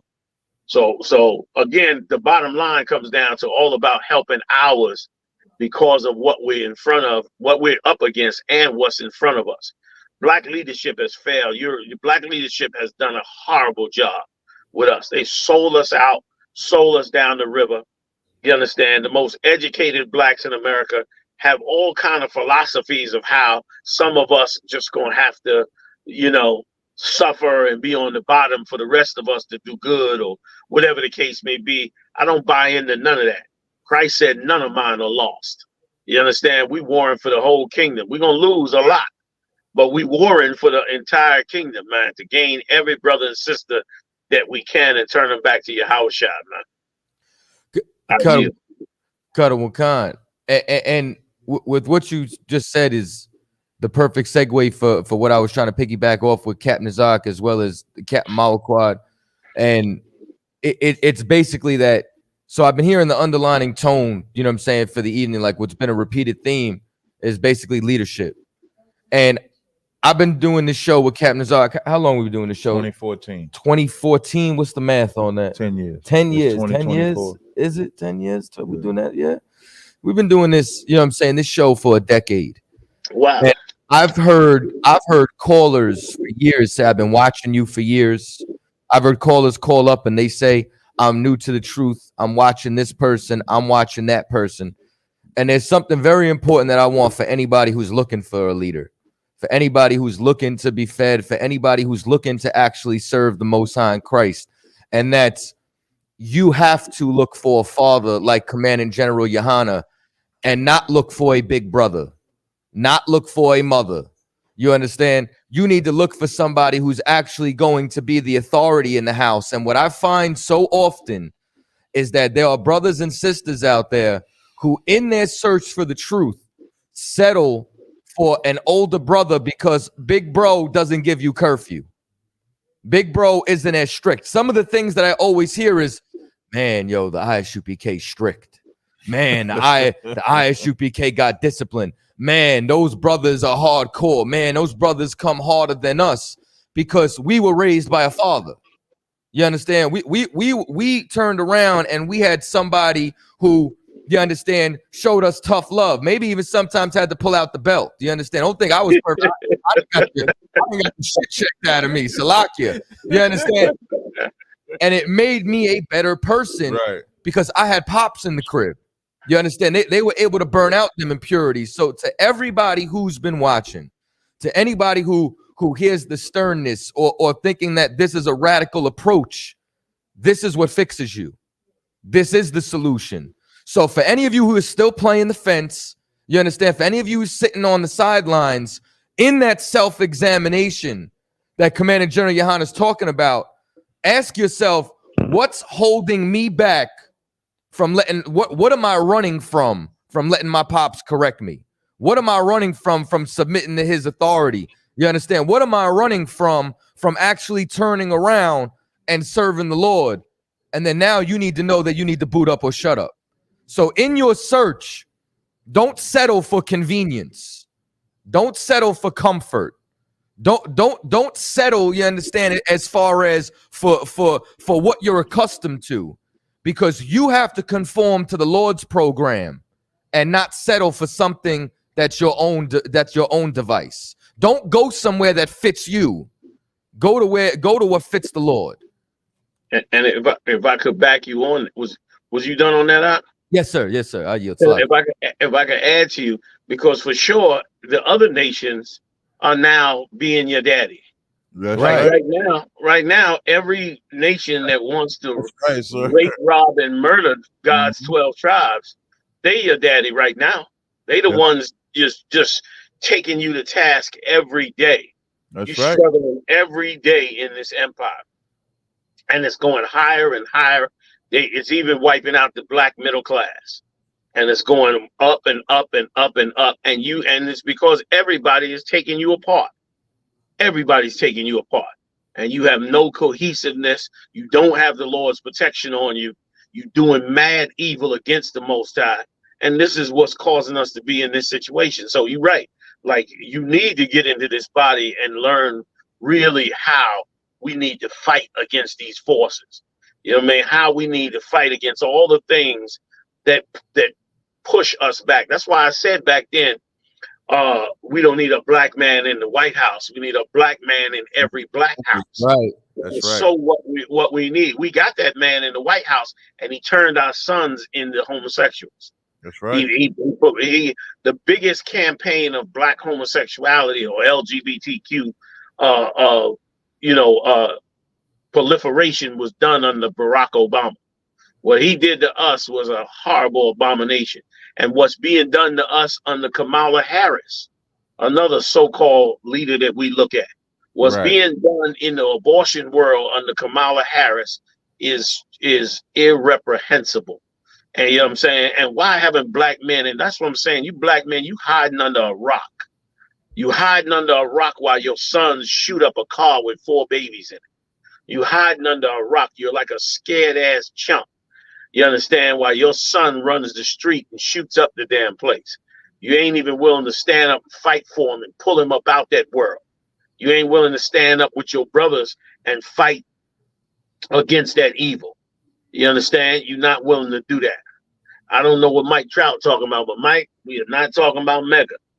Okay? MAGA, or whatever they call it. Because Donald Trump has no good intention for us. I got bad news for you.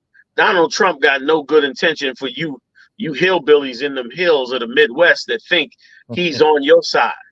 He has no good intention for you. His intentions is to make you good subjects. And he'll give you a little trinket above the niggas, but you ain't getting much. And you're gonna find out that's not gonna work. And when it doesn't work, they'll be looking the other way. I divert. Like under these black leaders, if you leave it to Kamala Harris and the Democratic Party, I mean, black people will have damn near no children left. And you know what I do wonder all the time, and I pray the Lord reveal it to us. We having so many children in the black community. We have so many children in the black community that are being born with autism and other illnesses. And we've gone from having 10 to 13 children in our marriages down to maybe 1 or 2. 3 is usually the max. It's rare to see 4 these days. And as a result, so my question is, what are we eating and drinking and breathing that has caused our birth rate to go down so low, and so many of our children to have this autism? You understand? And Mike, again, Big Mike, you know what I'm saying? Mike Trout. I don't know if you're talking about us being professional victims, but you bring up such an excellent point, Mike. You bring up an excellent point. Like, you call us professional victims when white America is acting right now. The MAGA movement right now is to take back America. Remember, it was to make America great again. Now it's like take back America. So my question is, who do you have to take America back from? Because you're the professional victim. Right. White people are masters at being the victim. Like, who the hell could even mess with America? You understand? Who could even mess with America when you talking about you got to take America back. You got to be strong again. You got to, I forget what's their slogan this year. I forget what their slogan is. I got to make America great. I think that was last year's slogan. I forget what the slogan is this year. But you are you white people are professional victims. You are professional victims. You really heartbroken that it was a white boy that shot at Donald Trump. Right. If it had been a black boy that shot at Donald Trump, you would have been the happiest white people on the planet. Because it would have given you carte blanche to do what you love to do, which is murder and destroy us. And act like you're the victim. We've got to take our cities back. Take them back from who? From black people? Black people don't make anything in these cities. They're piling up on the trains and buses trying to get to work to pay their bills. They ain't making money off of these cities. But you are. But you got to take back these cities. You got to get America back. You got to stop this agenda 20. What is it? Agenda. This whole teaching about black people 1611, sir. 1611 or whatever that thing is called. You got to take. You got to take. You're the one teaching that you're a professional victim, when we're the ones that's been your victim for 450 years. We've been your victim, and we still haven't even figured out who our identity is. We still having arguments on whether Jesus Christ is black or not. That's how destroyed we are. We having arguments on whether or not he's even a black man. That's what we having arguments about. Right. We having arguments about getting black men. Imagine this. We having arguments about how to get black men back into black houses. And you white people acting like you're the victim. Like, who these black people? Who, they're so horrible. Mike, why don't you get on our side? Why don't you say why don't you be against the things that your leaders do to destroy us? Why don't you be against the Central Intelligence Agency selling drugs in the ghettos in the 80s? And God knows what else. Why don't you be against those things? Why aren't you championing the destruction of Planned Parenthood for destroying black and Latino babies, man? Right. Since we're so delusional, help us out of our delusion. So you're the professional victim. Go ahead, General. I wanted to add, sir, like, white people are so good at being a professional victims that they turn the shooter into a victim. Yes. The first thing they did with the shooter, sir, was they showed a video of him getting bullied in school. Like when Mike Brown got deleted or unalived by that police officer, the first thing they did was play a video of him supposedly stealing some cigars out of a store. So the cop that shot and killed him did not know of the video. He did it because he was jaywalking. He did it because that's what white people do. When this cat shot and attempted to kill Donald Trump, they playing videos. Number one, they went to his high school. So now the other white people are saying, yeah, he used to get bullied in school. And then they showing videos of him being bullied. So now white people are sympathetic for the shooter and the victim. Think about that. They sympathetic for Trump. Oh, we feel bad for him getting shot. And then for the shooter, oh, he was bullied. That's why he had to do it. And then yes, sir. So Cat, I'm sorry. I didn't mean to cut you off, Cat. No, you good, sir. But I had to say, Cap, they fired the damn shooter the next day. The man saved Trump's life, and they fired him the next day because he killed a white boy. That's what I'm saying. Like, it don't get no more protecting the victim and victim blaming than white people. Yes. White people galvanize and run with being a victim. Yes.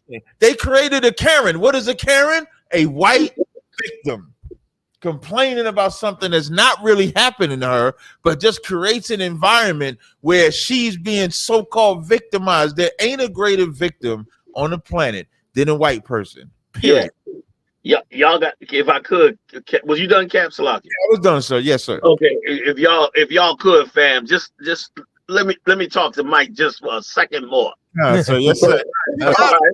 Just for a second more, fam. I promise you, we're gonna get back to teaching. Yo, man.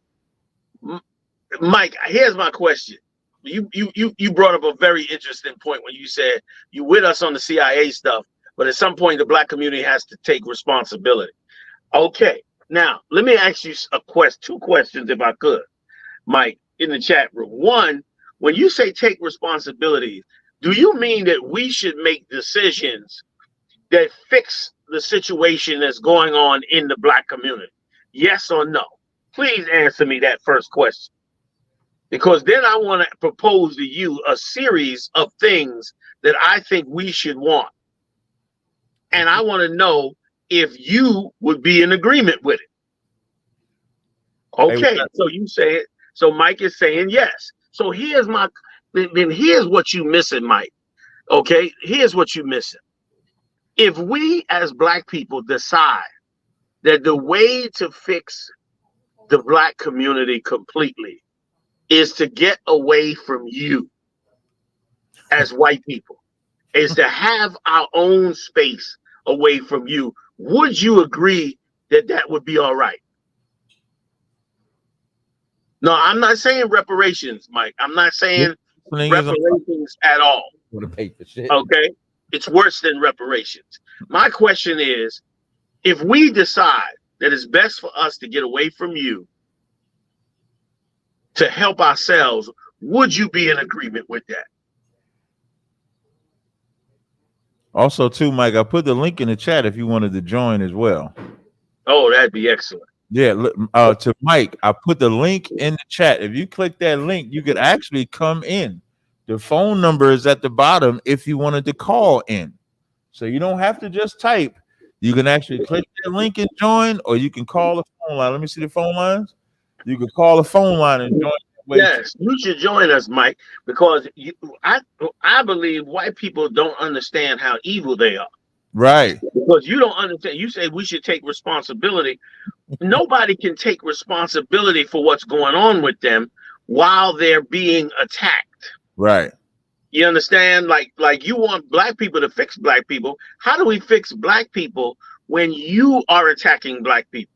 When you are plotting to destroy the economy of black people?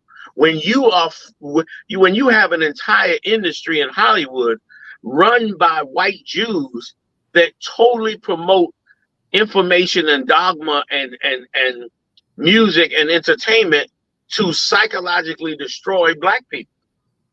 Like, how could you take responsibility for that? How can you take Kanye West proved that to you when he was opening up his fashion line and spoke up against the people who were ruling over him and controlling him, like they destroyed him or tried to destroy him. You understand? Mm-hmm. So, Mike, I'm not hearing from you, Mike. Hey, yeah, General. In the chat room, I'm trying to give you some floor here. I was about to say, General, when you posed the question, we ain't see no more comments since you posed the question. Right, and if you're black, Mike, that's even better.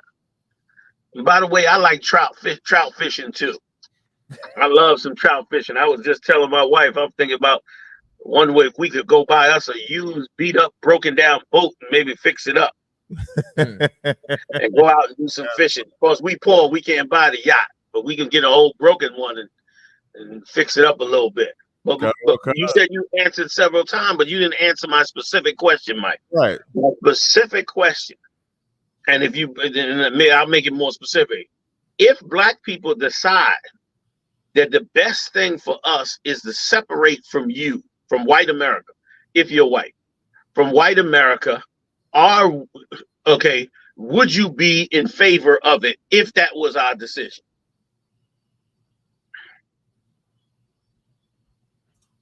Come on, Mike. It don't take you that long to type. It don't. Because I got to drop you then I can go back to teaching. I was trying to do the floor. Yeah, sir. Before you asked that question, he was typing his ass off, sir. Now, yes, he was. Yeah, you know what I'm saying? Nice. If black people want to separate, then yes, okay. If black people you constantly do it anyway. Okay. If black people want to separate and move to a certain part of the country to be away from you, you would be in favor of.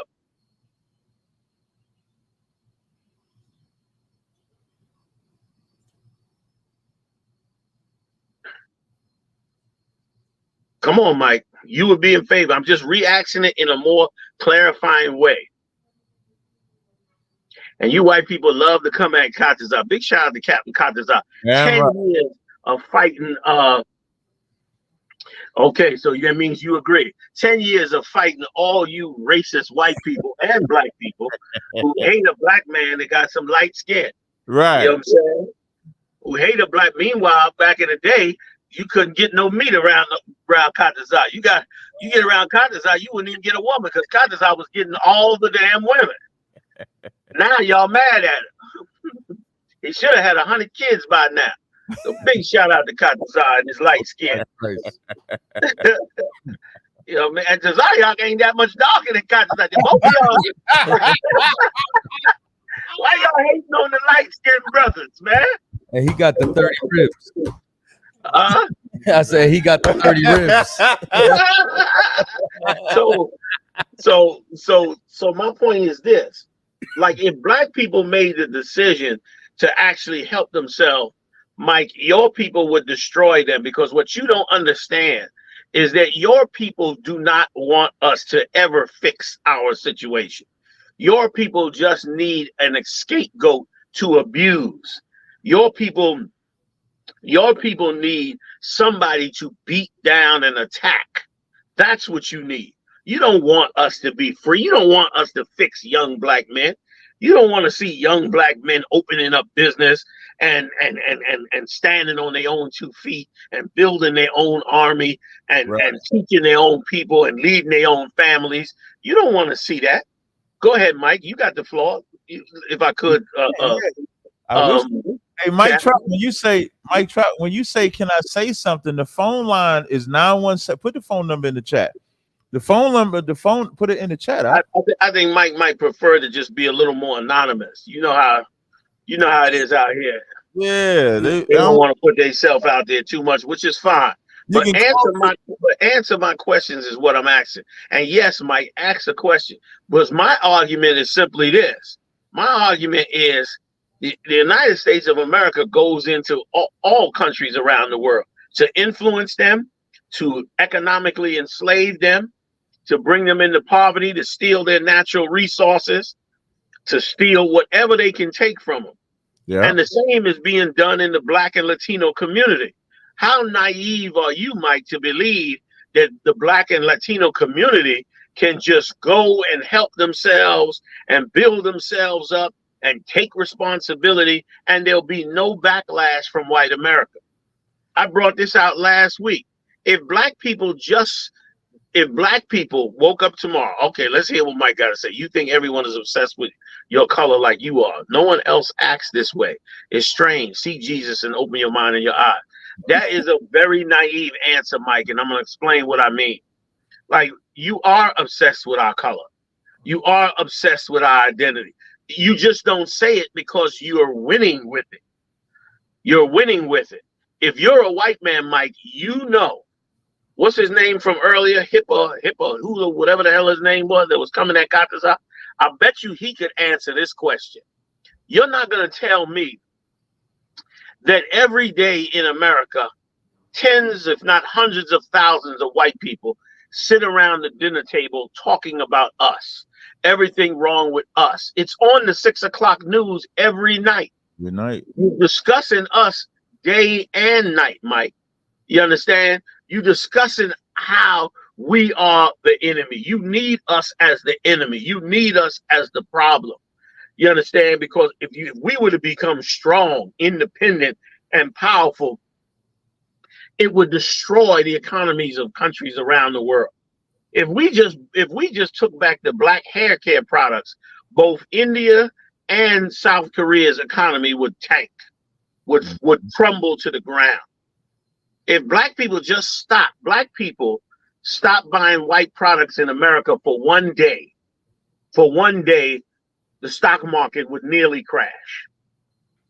The stock market would take a tumble like you've never seen before. If we stopped being the slaves in this empire would come near to falling apart. You don't understand that, Mike, because you're one of those hillbillies waiting on Donald Trump to save you. You're probably one of those hillbillies waiting on Donald Trump to come and save America, to save it from where it's going, when America ain't going nowhere. You understand? Like America, if you pull us out of the program of America, America falls. Don't you know by cutting us off is how every nation is able to come here and do business? Don't you know that? Don't you know that if not for destroying us, black people would own all your gas stations and not the Arabs. If not for destroying us, black people would own all of your restaurants. You put us on your pancake boxes. You put us on your rice boxes. You talked about how wonderful we cook for years. Don't you know if you didn't destroy us, there would be no room for Chinese restaurants? It'd be no room for nobody else.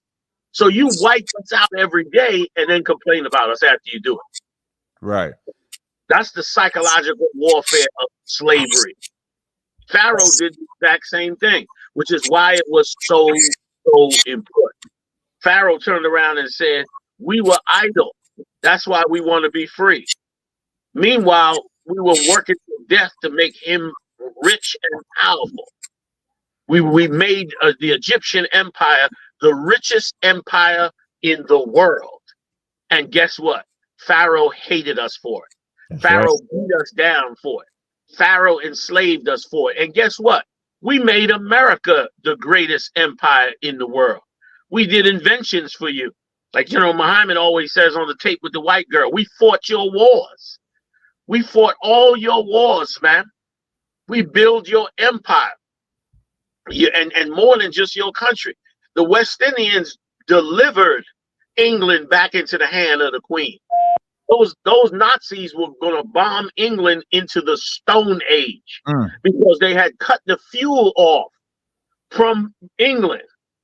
What's his name? Churchill was near defeat when they called on the Caribbean, in Trinidad in particular, to bring oil through those Caribbean islands to avoid the Nazi U-boats, which delivered the oil to fuel the planes, to bomb Nazi Germany until America finally got the bomb. No, Mike, you're missing the point. The statement you're making is a very good point. You're missing the point. This has never been about white people, Mike.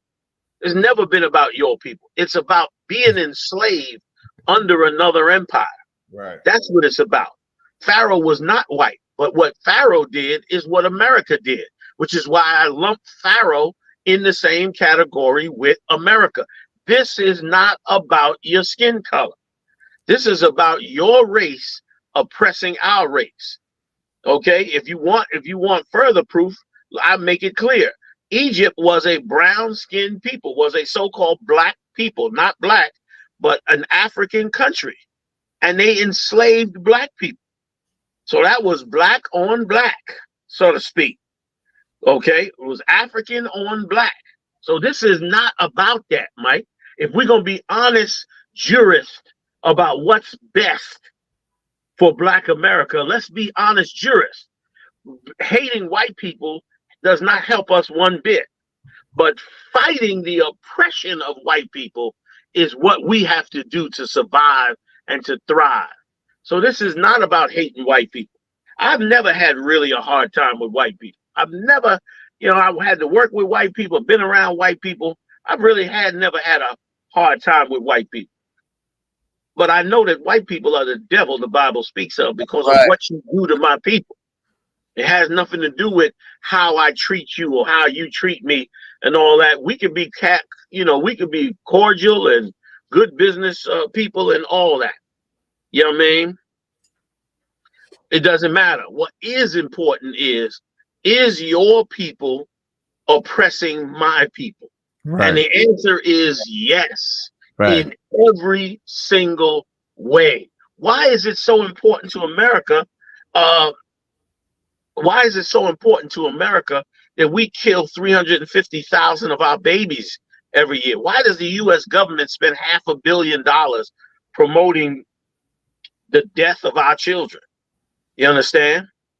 Why does he do that? You know what I mean?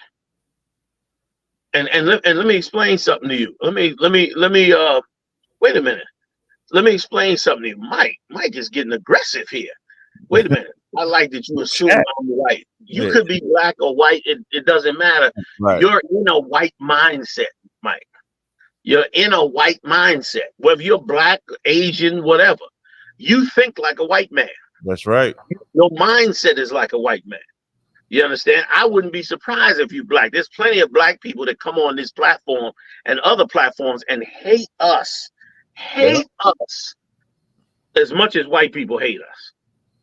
And I see it all the time, and I understand. I don't mean to cut you off, Cap. I just want to say one last thing. But what you're missing, Mike, what you're missing is we can take responsibility for what we've caused. But will white America start with its responsibility of 400 years of slavery? Will it start with its responsibility of intergenerational destruction of our people? Will it take its responsibility in this respect?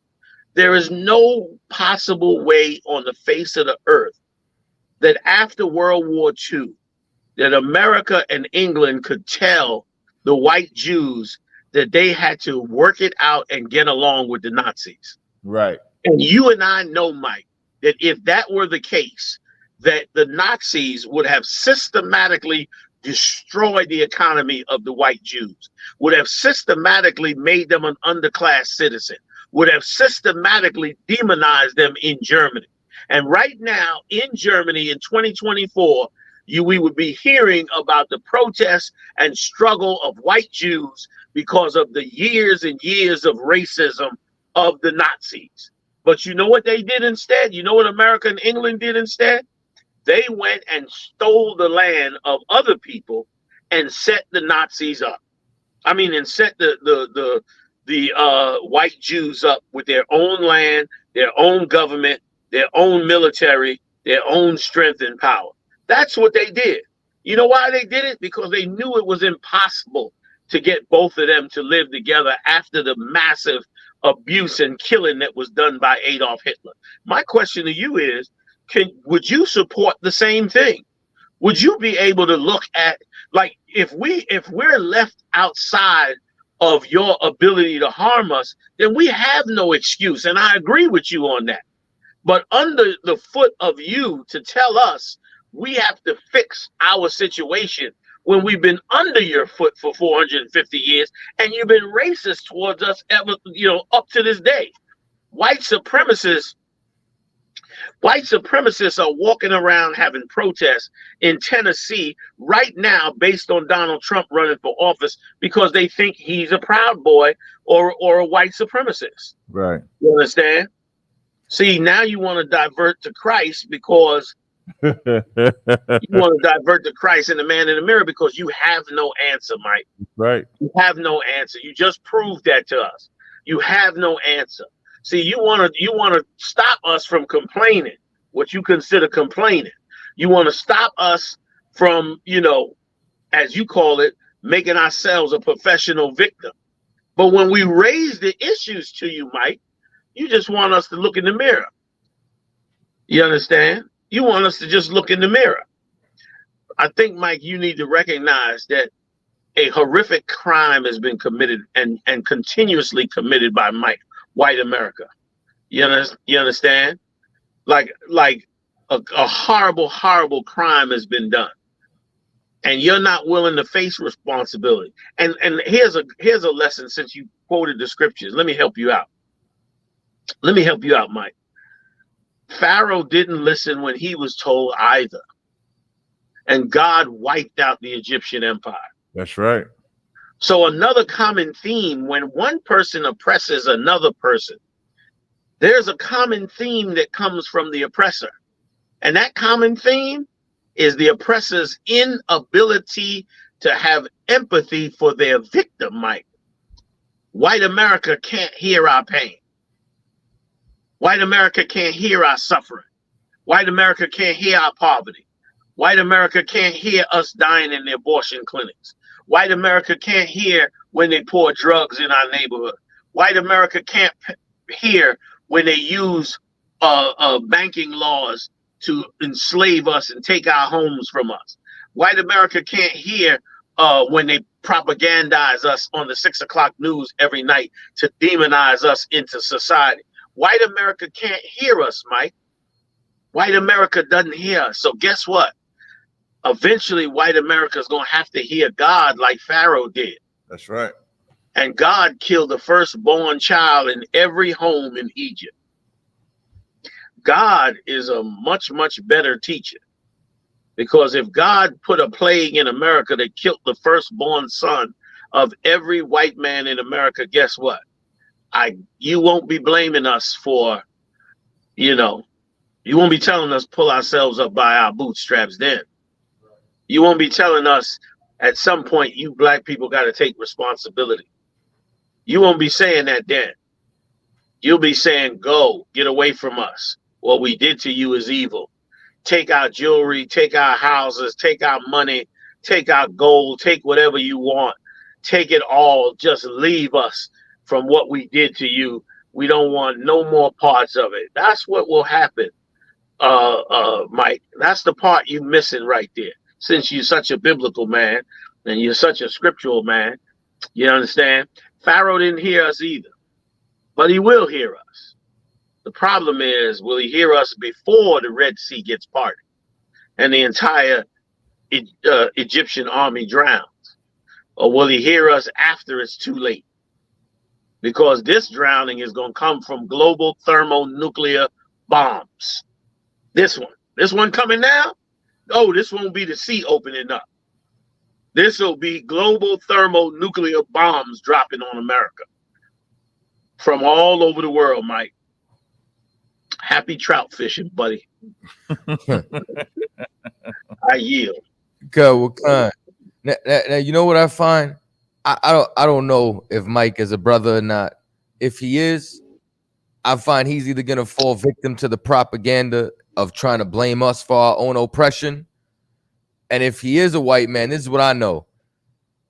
99% of the time, he's either not going to answer the question, but let's say he wanted to be transparent and work with you, General, and answer. I know immediately after, he's going to find a way to position him and his people and make it about them and their issues over ours.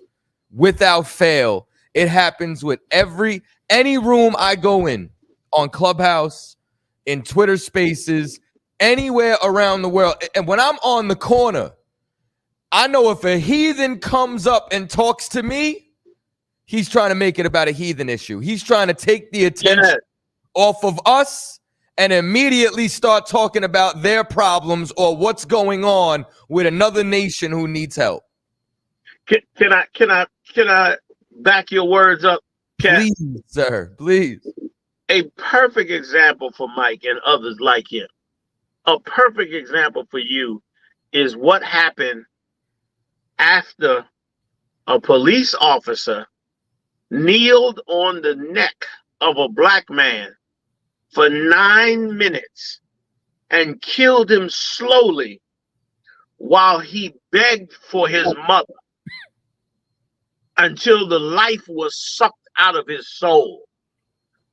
And what did you white people do? You said blue lives matter. You said all lives matter. Right. That's what you said. You didn't say what we did to black people and black men is worse than we've ever done to any other nation. Nobody in the streets of America has ever died like he died. And those that died like him. And so many, many, many more like him. You didn't say that, Mike. You didn't say at some point white America has to take responsibility for what they're doing in the black community. You didn't say that, Mike. Right. You didn't say that. You want black America to take responsibility, but you didn't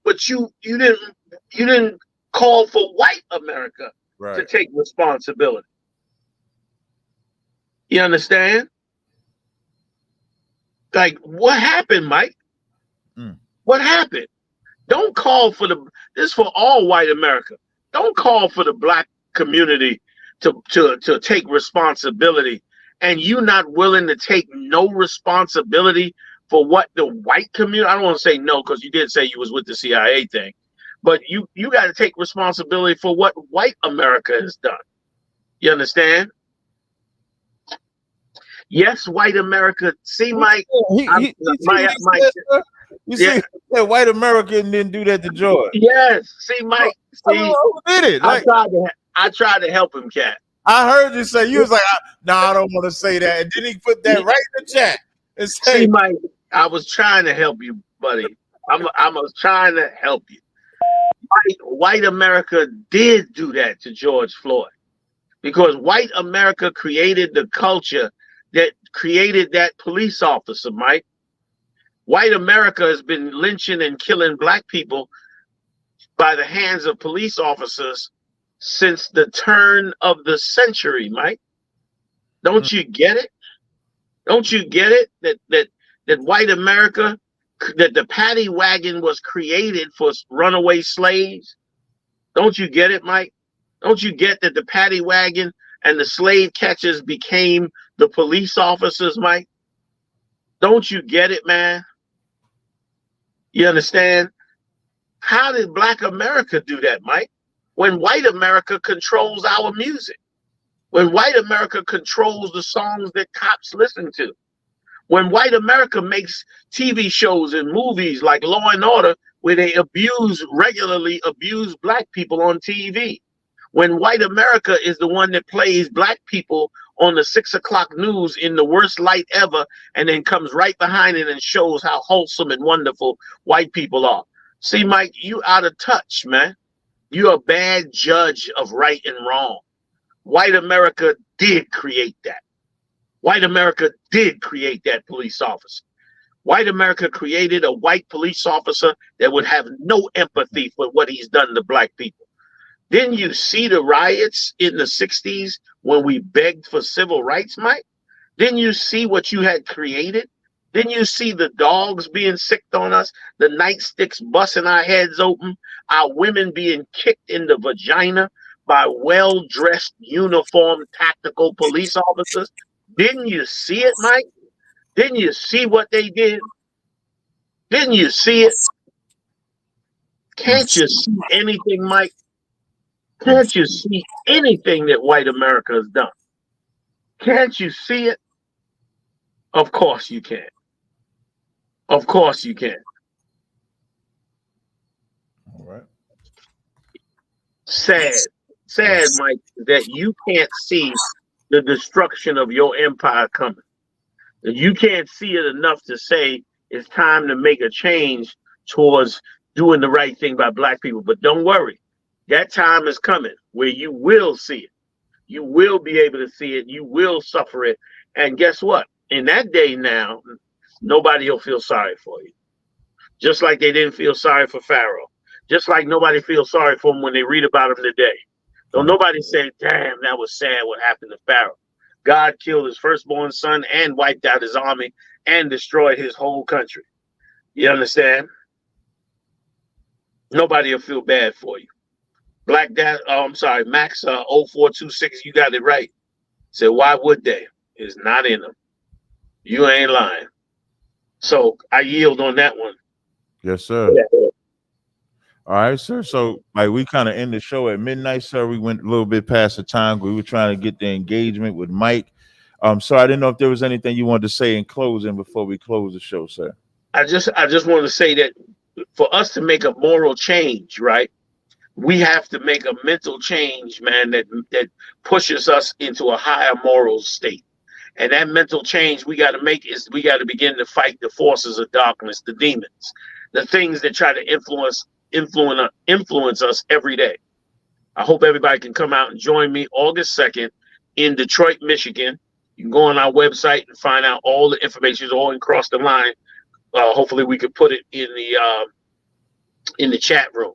And we'll be out there, man, Friday night, breaking bread, having drinks, and talking and discussing this very, very important topic and how we could move forward in it.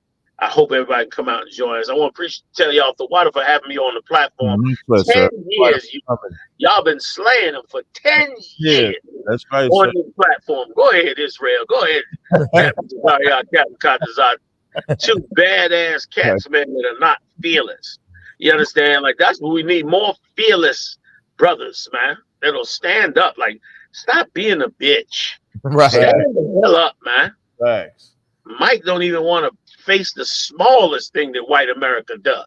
He don't even want to. He don't want to. You know, he give you the CIA and drugs. That's it. That's all Americans do it. That's it. Nothing else. Please, please. So, but we got good, strong brothers like yourselves, man, holding this work down, doing this thing, man. It's a pleasure to be in the game with y'all. The water. The water to you, sir. The water. And with that, we'll see y'all next Thursday. Look forward to Cross the Line. Y'all know, tune in every Thursday night from 10 p.m. to midnight. Until next time, shalom, Israel. Shalom. Shalom, yo. Shalom, sir. Salaki. Alawak Panya. Barak. Yahweh Ba'ashem Yahweh Shabrak. Yahweh Ba'ashem Yahweh Shabrak. The water, sir.